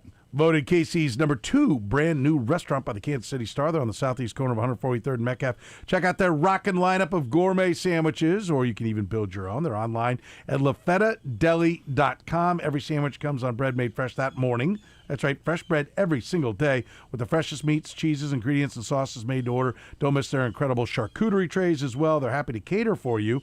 There's a catering plan for every budget. Remember, La Feta has you covered online at lafetadeli.com. Also, go on in there and shop around. You'll find some great imported Italian candies and pastas and all kinds of stuff. Go to La Feta there on the southeast corner of 143rd and Metcalf. You can find them online at lafetadeli.com. Danny, What's your takeaway from the Chiefs season now that it's over? What's the lesson to be learned? I did it last week. I'll do it again. Sam McDowell writes very intriguing, well-researched columns one after the other. There's another one today about how horrible the Chiefs were in the last 3 games of the year. And the lesson of the column basically is that the Chiefs have relied far too much on Patrick Mahomes, and I think it finally came home to roost this year. I think they figured out or were hit in the face with the fact that just having Patrick Mahomes, who obviously carried them to the Super Bowl last year when they really didn't, when they won one freakish game after the other, is nobody's that good. Mm-hmm. And they've, I think, believed it's just sort of, by evidence, no matter how mediocre it seemed like some of the other aspects of their team were, no matter how many injuries in the offensive line they got, somehow Pat was going to make it happen. So what should they have done? Like I grant you that I'm fine with the lesson is Pat can't do it all by himself, but it's the adding in like that was the plan that was constructed by the Chiefs was for just Pat to do it all. I think that's an unfair characteristic. I think they are overestimating some of their talent because of that doesn't have anything to do with Pat will just take care of it. That has to do with they made mistakes on other decisions. I think they've over-evaluated some of their own players. It's become kind of obvious. And then in doing that, they haven't been maybe as aggressive. I mean, I think they thought they had a powerhouse receiving core this year. Clearly they didn't. Yeah. So that's just a misjudgment. Now, you can't help injuries. They also have, for years, have decided they could paper together one of the tackles year after year after year after year. They did that, and it has kind of worked. Papered together? Well, I mean, they bring in a veteran on a one, pay some money. Guy came in. They didn't really like him that much because they'd eventually cut ties with him, and didn't try to. I know it's hard to draft a tackle later. I mean, all these things are factors. Right. There's no question about that. But I think, in the end, judging this year. And how poorly they played and how bad they looked when Mahomes wasn't there. I mean, the stats that Sam had, they're dreadful. I mean, and that they refuse to embrace certain aspects of play calling, like play action passes. The Rams had 19 touchdowns on play action this year. The Chiefs had 1. Yeah. I mean, there are things that they just maybe it is going to take this. They don't have to tear it down, and it's when you've got Patrick Mahomes. I heard you yesterday. It's foolish to say we're going to go through a couple-year rebuild here. No, you can't waste 2 years of prime Patrick Mahomes unless you knew that he ain't coming back till November next year. He's out. He's who's the Celtics? He's Tatum. He's not playing this year. So we really can't. Let's not plan on this year. So you can't do that. But I think. Maybe the evidence right in front of them will say, what, we thought, forget the other stuff, we thought Rashee Rice is really a number 1. Is he? Somehow we think, we keep bringing back Hollywood Brown. We keep bringing back the band of old wide receivers. Whenever there's somebody to be signed, who is it? Oh, old buddy, old friend alert. Here comes MVS, or here comes one of the other guys, Juju. Come on back, buddy. Maybe some of those things need to be readjusted. We all know that Mahomes is great, but I also will say that from peak Mahomes, when they were great, when their offense was at the very best, it's leveled out some. He's still, I think most people would still want him if they had to choose. But the difference between him and the field now, I don't think is as great. I don't think you have it. I think the difference is the same. I think the field has done a better job of putting more schematically and talent-wise around their guy. And I think the Chiefs need to evolve this offseason. I agree they have to evolve. Yeah. There has to be some real self-scouting, and I think they need a strong draft. They've got a better chance to do it. You earned the number 9 pick. You can't waste it. You got 9, you got 40. Right. Yeah, it's clear that they're going to have to draft well. I agree with that. Danny Klinkskill's with us. He's brought to you by our friends at Easton Roofing. Did you know that Easton Roofing is hiring? That's right. They've got an immediate job opening for a commercial repair tech. They provide health insurance, company truck, 401k match, and a year-round employment. That's right, not just seasonal, year-round employment. It's at Easton Roofing. Find them online at eastonroofing.com. The program with Soren Petro. I don't like any of that stuff. Most people like it. I don't like it. Weekdays from 2 to 6 on Sports Radio 810 WHB. All right, listen up, NFL action. You're going to hear it here on your home of the NFL Sports Radio 810 WHB, and you're going to want to have more than a rooting interest. That's where my friends at Underdog come into play. That's right, Underdog has all the football action you could possibly want. Make entries, win money right now in Missouri. Go get the app. If you don't have it, download it. Download the Underdog app. Use promo code SOREN, SOREN. Score $75 in bonus entries when you play your first $5. That's promo code SOREN. Playing on Underdog is super easy. Just pick your favorite player and determine whether you'll go higher or lower on stats like touchdowns, rushing yards, receiving yards, passing yards. They're all right there. If you get them right, you can win up to 5,000 times your cash. And for a wild card weekend, Underdog's adding a gimme pick on a quarterback of your choice from any of the wild card games to get you started. So download the app right now. Get it and use that promo code SOREN and score $75 in bonus entries when you play your first $5. That's promo code SOREN. I like my quarterback rushing yards. Trevor Lawrence, they're going to unleash it. I think they're going to run him all over the place. I like higher on Trevor Lawrence rushing yards. And Josh Allen, unleash the fury, baby. He's going to be bringing it. So I like both those quarterbacks in that game to go higher on the rushing yards. Make your pick. Find your player. Go higher or lower on any stat you like. It's all at Underdog. Make plays, win money. Must be 18 plus and present in Missouri. Terms apply. See assets.underdogfantasy.com/web/play and get terms _DFS_.html for details. Concerned with your play, call 1-800-GAMBLER or visit www.ncpgambling.org. It is Todd Lebo here. We are having fun. We're out and about in Kansas City at the Kansas City Boat and Fishing Show at Bartle Hall. Having a good time today. You want to come down and dream, look at some big boats, look at some personal watercraft, all that stuff. It's here all weekend long till 8 o'clock tonight, Bartle Hall. Tomorrow, 10 to 7. And on Sunday, it's 10 to 4. It is a great way to have some fun with your family because it's very cool because it's kids get in free. And kids are anyone 16 and under. So youth get in for free. You want to bring the kids down here and have a good time. This is a great way to do it indoors.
2-minute drill coming up in our next hour. Kevin Harlan coming up in the 5 o'clock hour. We're also going to talk some soccer with the new manager for Sporting Kansas City, Rafa Wicki, will join us in our next hour as well. We're talking to Danny Klinkscale. He's brought to you by Easton Roofing, who is hiring right now. Can't find a better company to work for in Kansas City. They have an immediate need for a commercial repair tech. They'll provide health insurance, company truck, 401k. They have year-round employment, which is not always the case. It's at Easton Roofing. See them online, get a phone number, get everything you need right there at eastonroofing.com. Danny, Tigers, Mizzou, they for real? No. Kentucky just bad, Florida bad? Florida game, I think it's great because I think that they didn't really play. They didn't show me that they were better, but they won. So that might inject some confidence and a feel-good factor, which can be really important. But, they banked one in against Florida to beat them, but Florida hasn't been in any great shakes, and Kentucky decided they wanted to lose, apparently, in the last couple of minutes. They just kicked the ball. What do you want to do? We'll lose. We'll lose. We'll turn it over on every possession and see if that gets it done. Now, like I said, I think Missouri has some talent, but I didn't come away from, for instance, the Kansas win or the Missouri win the other day feeling that much better about either team. I didn't. To me, the fact that the two wins came after an immediate influx of two players, one of which has played fantastic, makes me think it's much more legit. They didn't just start winning. Jaden Stone came in and he scored 20 points and had 7 boards against Kentucky. They didn't. Right, but they have two guys who can score now. I think as a team, they didn't. I wasn't swelled up with. Right. Hey, I think they've, and I didn't. But they don't look like a 3-win SEC team, though, do they? No. They don't. That's what we were looking like. After they get wrecked by 43 by Illinois, you're like, this is 30 points. They've reverted right back to the team that, we may be at 0-8. Are they going to win a game? People thought they might win 3 or 4 games. But now I think 8. So I will grant you, there's probably a little bit of an overreaction because of how bad they looked against Illinois. They got housed by Kansas in the second half by 20. I mean, they lost to those two teams by 63 points. Their best win is against 105 Minnesota. Right, so there was nothing to like, but now they put two together. So I'm sure there is a little bit of an overreaction to the fact because it's just so surprising how they've played. But I don't think you can minimize. Kentucky was 25 in the Ken Palm, and Florida was 15. And it was on the road. I'm not tossing them away because they are wins. They're good wins. They might theoretically you play better. They might help you make the tournament. You 8-10 in the SEC. I don't. You don't think so? I don't think so. No, because they have a non-con record. It will that's true. all be. I think they need 10-8. Well, then they're not getting it. Ooh, okay. Okay, that's what I'll say. If they need 10-8, I don't think that's happening. But get them, Kurtis. Prove me wrong, Tigers. Now, Kansas said it was every bit as important. They would have been 0-2. They would have been in trouble. This league is a wagon. And, Michael Swain said, if the Jayhawks lose tonight to TCU, smash the panic button. That's what he said. They really did lose. I mean, you don't get gifted a 3-point foul at the buzzer. Although I will say that making 3 to tie is one of the toughest things to do in sports, and I think it's one of the most admirable accomplishments when you walk up there with the game on the line and you got to make all 3. I don't even care if you're how good a free throw shooter you are. That's something. So that was impressive. I will say that. I think the SEC might be touch overrated this year. Well, if Florida and Kentucky are what they appear to be, then that right there is going to make them worse. Yeah, I think Missouri. I think they can do 10-8 the way they played the last couple of weeks. We'll find out. See. Go get them. It'd make it more interesting. That's for sure.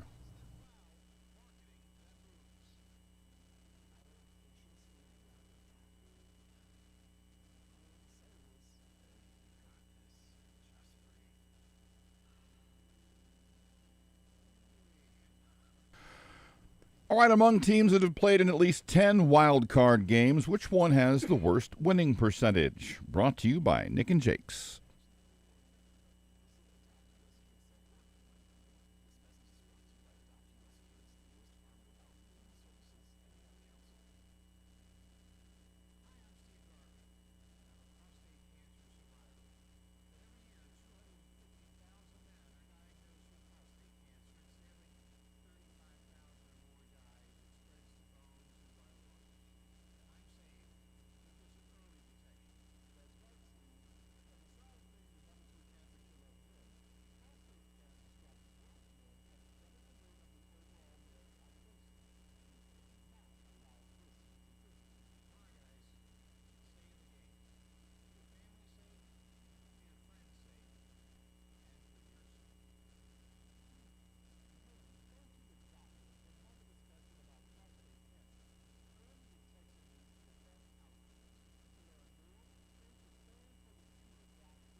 Second half of the program begins right now. Little ditty we like to call the 2-minute drill. It's brought to you by our friends at Joslin's Jewelry. Gary Joslin's great staff, Kansas City's best when it comes to jewelry. You know, got Valentine's Day right around the corner. I know they put Valentine's Day right after Christmas, guys. Circle the wagons, get it done. Whether you like it or not, you've got to come strong with a quality Valentine's gift, and Joslin's Jewelry can do it for you. Get in there. They're on the southeast corner of 95th and Antioch. Great selection, the most experienced staff, the friendliest people you're going to find anywhere. Voted the #1 jewelry store in Kansas City for a reason. Go see Gary Joslin and his great staff.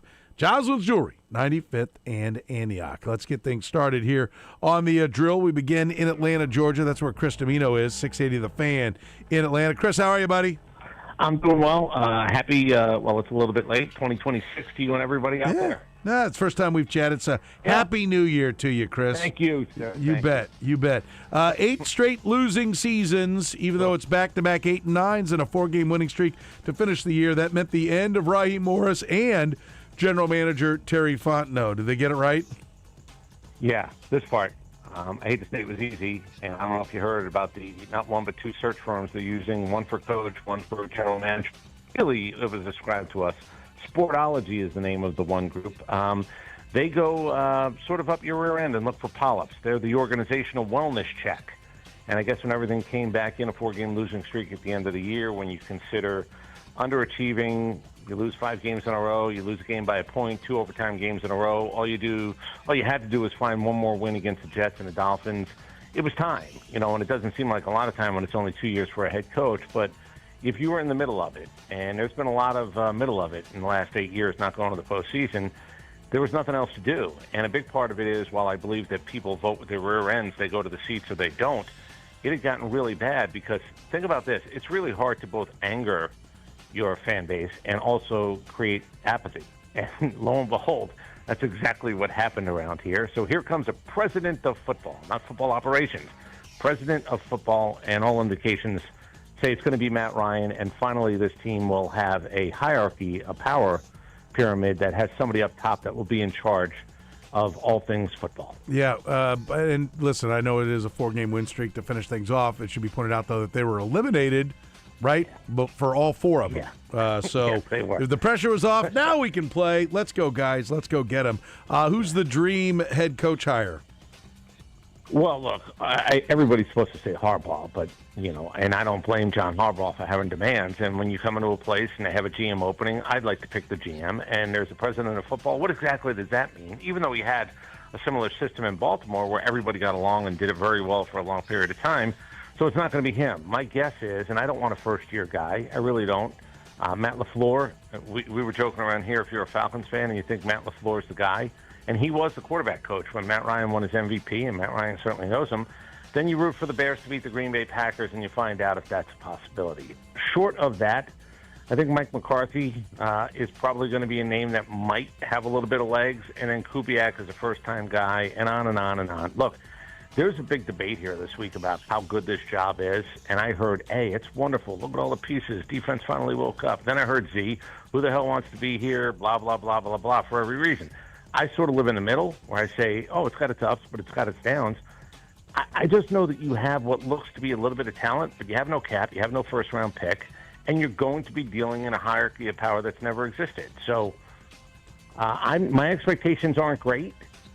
If Matt Ryan becomes the guy and this guy Ian Cunningham from Chicago becomes the general manager, I feel better than I felt at the beginning of the week. But it really is going to come down to who pushes these guys on Wednesdays, Thursdays, Fridays, and who gets them ready on game day. And it's been pretty close to atrocious around here for a long time during the week, and the guy who's got the headset on. Yeah, no, they need to get that right for sure.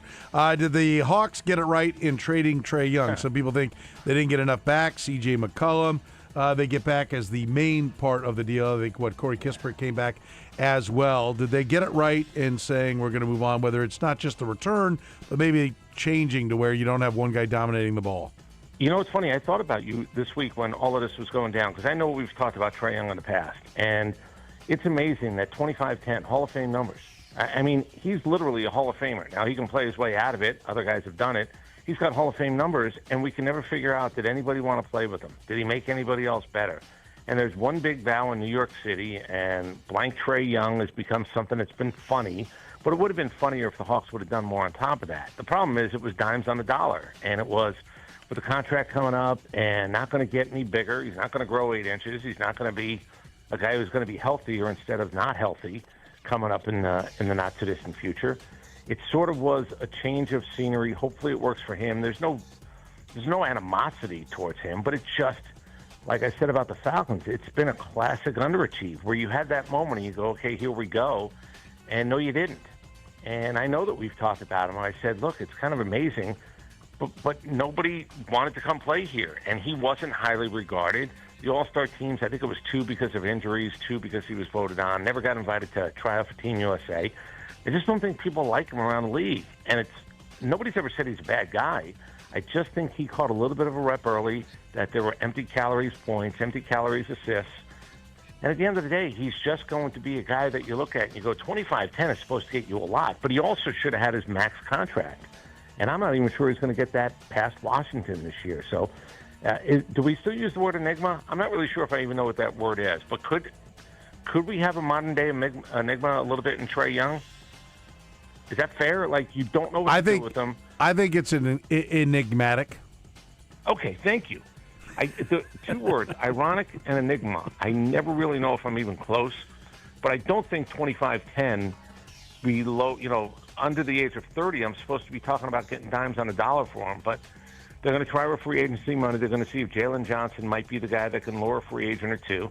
I'll tell you, Quinn Snyder to me is on the hot seat because it's a non-defensive playing team, and if defense is truly effort and you can't get them to effort and you look like a playing team once again, you're probably going to go the do-si-do and around with the head coach at the end of the year as well. Yeah, I know when I look at the Hawks, I think it's kind of like rain on your wedding day, don't you think? Thank you. It's kind of meh. I believe meh is spelled M-E-H, and I believe the Atlanta Hawks are just sort of meh. Meh. I like that. Are they going to get Anthony Davis? They're one of the teams that's said to be maybe the front runner on making a trade for Anthony Davis.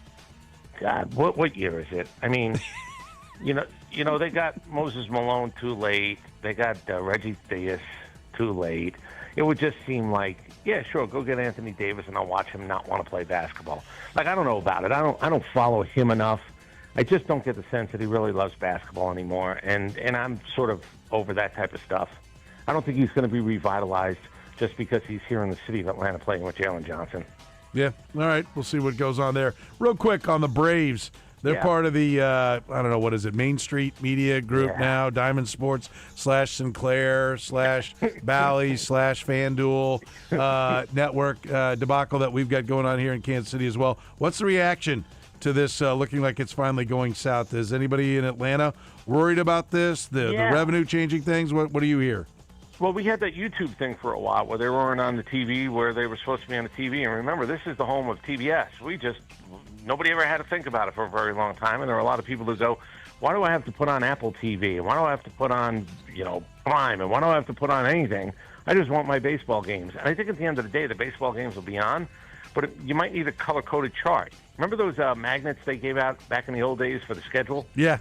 Now it's not a schedule. You're just going to have to color code where these games might be played. I thought the thing that I had always heard is that FanDuel or whoever they are, they wanted the Atlanta Braves because it was one of the few that could make a couple of dollars on them. But once the Braves pulled out, you realize they're not getting the payment. And if you're not getting the payment, you're in foreclosure. You might not know you're in foreclosure, but everybody else knows you're in foreclosure. So I think they had to pull out. I do think, and I don't know how you guys could do it, I do think this market could afford, right price, I don't know, hook up with the Hawks maybe, but doing their own version of a network because they've done it right here in town for so long. I think they have the parts and pieces. I just don't know what do you get to charge people these days, and what will they pay at? Like, I have no idea local, not the MLB network. What would people, I'll ask just generally speaking, what would people pay to watch the Royals per month, do you think, where they don't think about it, they just do it? What were we paying, Kyle? Do you remember what it is? I think it was like $20 a month. I think it's $20 a month is what they charge. Is that doable? Like, is that, and did you feel production was what it was supposed to be, game production, pregame production, and everything else? Did you get your money's worth? I think, the broadcasts were the broadcasts. What the app didn't work the way it should work. That was the frustration that people had. Well, I think they'd pay $20 a month, or if you could give them, the whole season for $100. I think people would be happy with that. If the damn app works, if I can start it whenever I want, when it rewinds well, when it jumps well the way it's supposed to, don't tell me when I'm watching it back I can't skip the commercials. Up yours. I'm going by the commercials. Like, if I got all that, I'd be content with $100. Yeah, and I said the same thing. I said $20 a month. If you start going over that, I think people start to go, didn't I used to get these for free?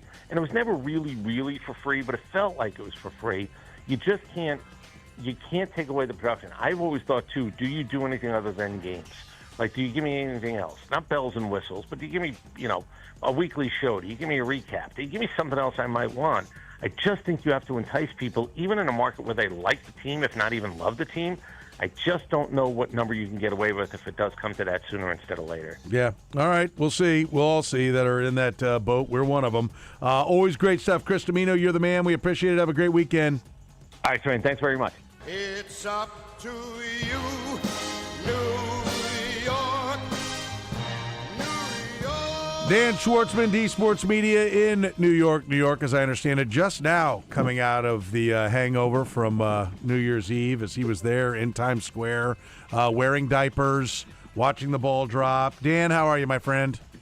Soren, I actually did it once in 1997. It was. And there's no worse experience than standing out there in Times Square. I did it for a couple of college buddies who came to visit me in New York, and I said, never again. Here we are, 29 years later, whatever it is, and I've never done it. So. I feel like I remember Dick Clark back in the day saying, you got to do it once. Everybody's got to experience it. And now it's still Dick Clark's Rockin' New Year's Eve. I guess his broadcast company owns it, and it's, what's his name? Ryan Seacrest. Ryan Seacrest that hosted, and he says the same thing. You got to do it once. And I'm like, you know why they tell people that? Because everyone who's done it once will never do it again. So they got to get you dumbasses that don't know anyone who's done it to know that you should never, ever do it. And they don't want to be standing out there with a live shot of nobody out there, but it is the most miserable experience on earth from what I've heard from anyone and everyone who's ever done it. It's like watching a Jet or Giant game. Absolutely. It's a terrible experience. Dynamite transition. Let's go to the Giants. Who's the dream pick for the head coach? John Harbaugh. I think he is the dream pick to be the head coach. I think he's the calming presence this team needs. His track record with Baltimore is tremendous. I mean, how often does a guy of this caliber become available? Look, as bad as the Giants are, Soren, and I'm a Jet fan, the Giants is a marquee job, right? I mean, that's one of the best franchises, one of the oldest franchises. It's New York, and it's not the B team of New York. If the Giants want to get Harbaugh, make him a big offer. That, to me, is a dream pick.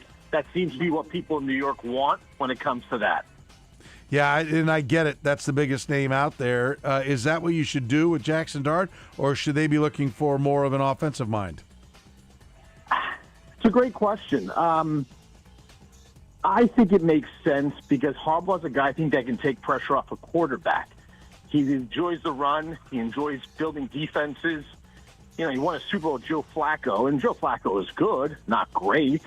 Not going to write home about Joe Flacco, although he did have a magical playoff run the year they won the Super Bowl. But it was more, guys like Dilfer and, like Flacco and the running game and the defense. That's what wins it. So I think, he can make Jackson Dart the game manager, build around him, and I think that's exactly what they have to do, and Harbaugh to me is that guy. What do they do with the fifth pick? Do you have a dream scenario of a player they already want to grab as they have yet another high draft pick?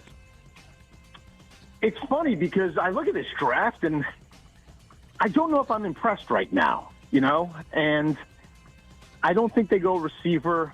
Malik Neighbors comes back. Wan'Dale Robinson had a nice season for them. They should bring him back. They seem like Scatterborough at running back, Scatterborough, whatever his name is. You got the quarterback, although let's face it. Look, if they fall in love with a quarterback, whoever they bring in is not tied to Jackson Dart in the sense of being the one to draft him, right? And I think he's pretty good, but up until that last game, from the point where Brian Daboll got fired to the last game, he really regressed. And I think whoever takes that job is going to really do their due diligence and look into him. And if they don't think he's the guy that they can build around, and that's the quarterback they want to tie themselves to, look, we saw it in Arizona with Josh Rosen, right? The next year they go out and draft Kyler Murray number 1 after taking Rosen, number 10 or whatever it was. So I think the Giants can go in any direction because they have so many holes to fill right now. Yeah, it will be interesting. They've got a high pick. There'll be a couple of quarterbacks that go in front of them, which means they get at least right now what people are projecting, which means they get at worst the third choice of non-quarterback players. So that's a pretty good spot to be in for them to get things going in the right direction. I asked you where the Giants want to go at head coach. Are you disappointed that the Jets aren't moving on from Aaron Glenn? It was really, really ugly. I mean, they were arguably by far the worst team down the stretch. How close do you think the Jets came to making a move on Aaron Glenn?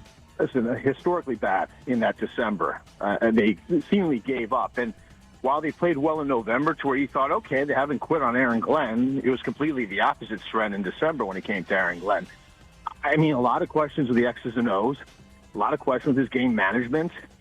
And I think, look, Woody Johnson's a terrible owner. He's cheap. He's not a good owner. And I think he doesn't want to pay Aaron Glenn to sit at home and not coach rather than make the smart move the way that, let's face it, there's a reason the Patriots are the Patriots, right? Mm-hmm. They bring in a former, a Patriot great, Gerard Mayo, the way the Jets bring in a former Jet great, Aaron Glenn.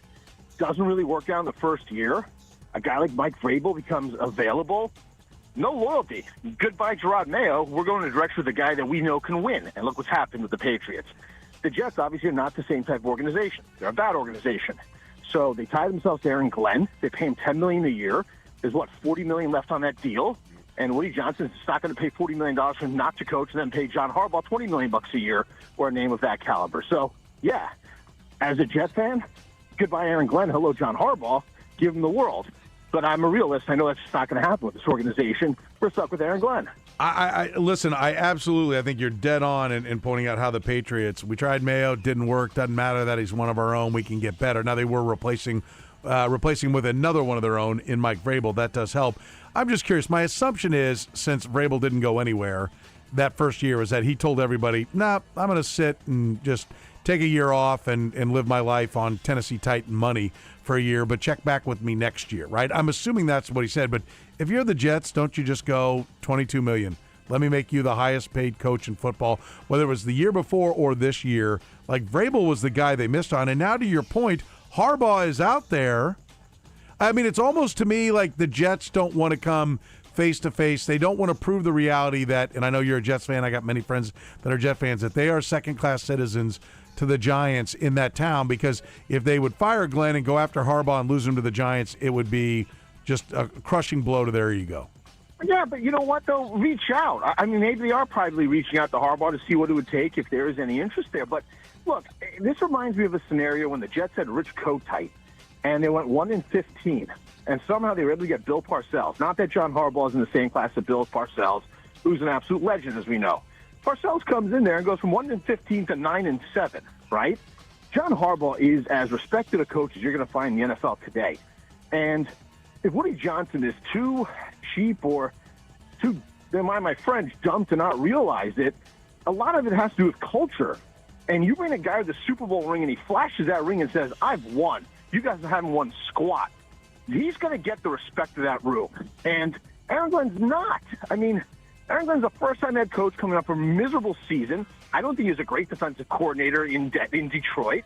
And to me, it's like, what are you doing here? Like, don't you want to win? Sometimes you have to cut the cord when you make a mistake, pay the difference, and go in the other direction. But you got to reach out to Harbaugh privately and find out if it's a possibility. Would he take $22 million a year?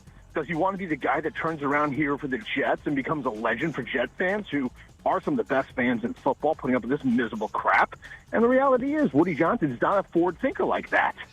Could the Yankees and Cody Bellinger quit staring at each other from across the room and just go ahead and grab each other's hand and go on home so the rest of free agency? I mean, Kyle Tucker, there's other things that are holding this thing up, but that's one of them. Like, we all know Bellinger's going to end up with the Yankees. It's just the number, right? Or am I missing something here? No, it's a big number, though. If what the rumor mill is true, if what they're saying is true, Scott Boras is asking for ridiculous money for Cody Bellinger. As good as he is, and he's a pretty good player, don't get me wrong, how good is he? Is he a $40 million a year player, which apparently is kind of like the whispers around the league as to what he's asking for? Well, no, I'm not paying Cody Bellinger $40 million. Is he a $25 million player in a long-term deal or a $30 million guy in a kind of a shorter-term, higher average per year deal? Yeah, that's fine. But I think Boris feels like he's got the leverage because the Yankees haven't done anything here. Paul DeJong is the guy they went and got. You know, we thought that they would try to get back into the Japanese player pool and import a couple of guys. By the way, they went for really reasonable prices, and the Yankees didn't even get any of them. New York Yankee fans right now are mad because we turned into the Pittsburgh Pirates this offseason when it comes to going and shopping in the clearance aisle of TJ Maxx. I mean, let's face it, they've done nothing.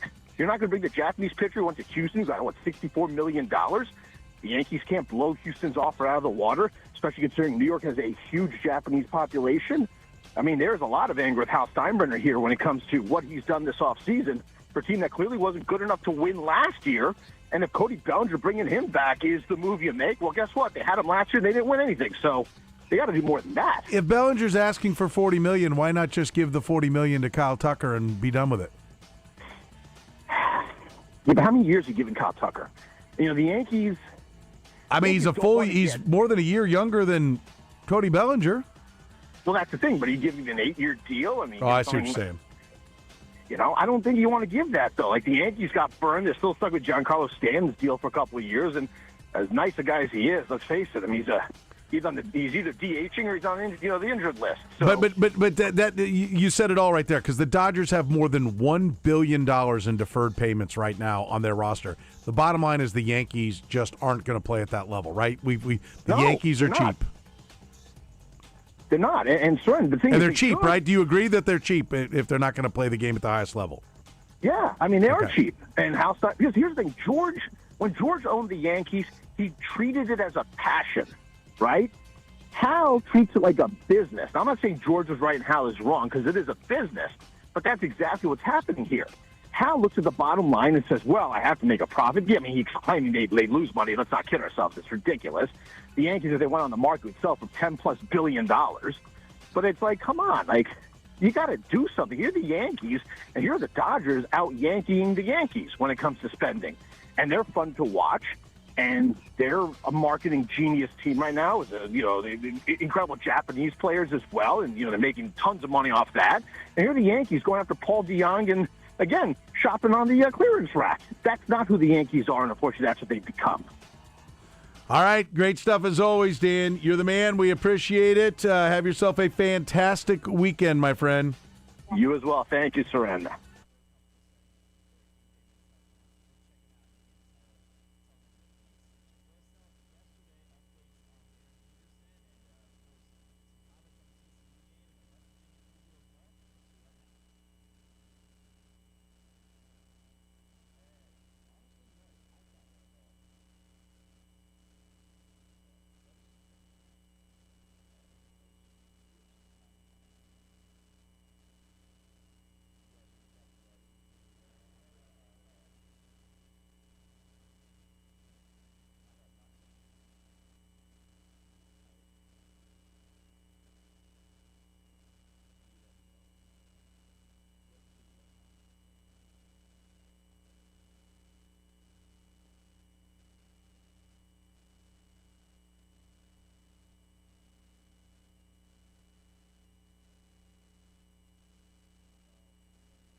Welcome back here on the program here on Sports Radio 810 WHB. Let's talk some soccer. Our soccer coverage is always brought to you by our friends at Corona Light, Corona Premier, the Corona Hard Seltzers. If you are stocking up, we got a big game day weekend. Very soon it'll be soccer season. When you stock up for game day, make sure you stock up on the Coronas. And if you're looking to watch the calories, you got that New Year's resolution. The Corona Premiers, lower carbs, less calories. Get them wherever you find your Coronas. Let's talk to the head man in charge, the new head coach of Sporting Kansas City. Rafa Wicki joins us here in the program. Rafa, how are you, sir? I'm good. Thank you. Thanks for having me. I'm doing well. Yeah, I appreciate the time. Thank you very much. And I don't know, like, how long ago did you think Kansas City would be on your radar? I know soccer is a global sport, and so you could end up, and you have worked in multiple different locations, but and you have a history here in the MLS. You've been to America, but did you ever think, 10 years ago that one day you'd be living in Kansas City? No, to be honest, 10 years ago I probably didn't think that. I just started my coaching career 10 years ago. I was a few years in and didn't really know where that will go. But I'm really, really happy to be here and excited to get started. Where do you think the MLS is now as a league? It seems like it's growing so fast. The talent seems to be growing. The competition seems to be growing.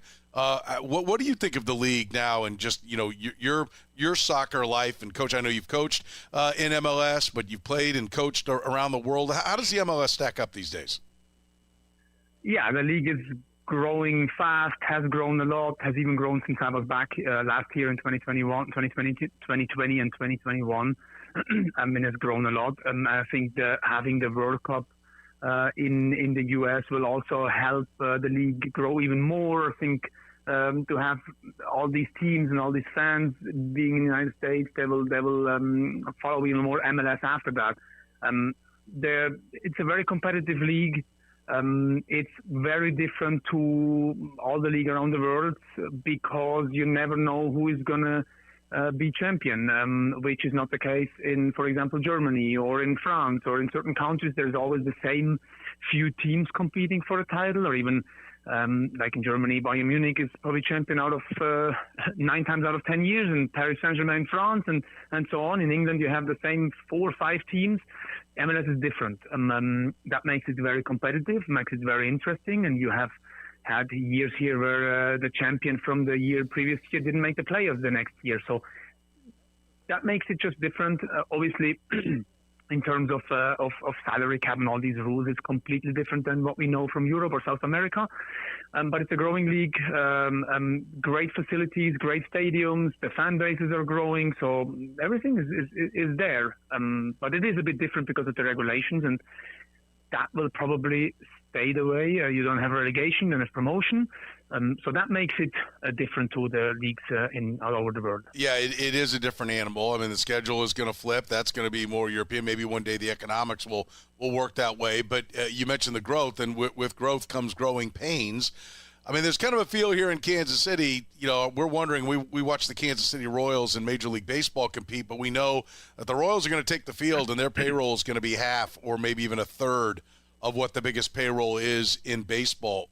The salary cap's there, but there are, there are the, exemptions where you can go over it. And there's a feeling, I think, with some Sporting fans that are maybe worried that, hey, we're ending up like we thought we had this really competitive environment. Sporting was competing every year, but now the economics are such that maybe a small market like Kansas City can't compete. Are you confident as you take this job that Kansas City can support a championship caliber club?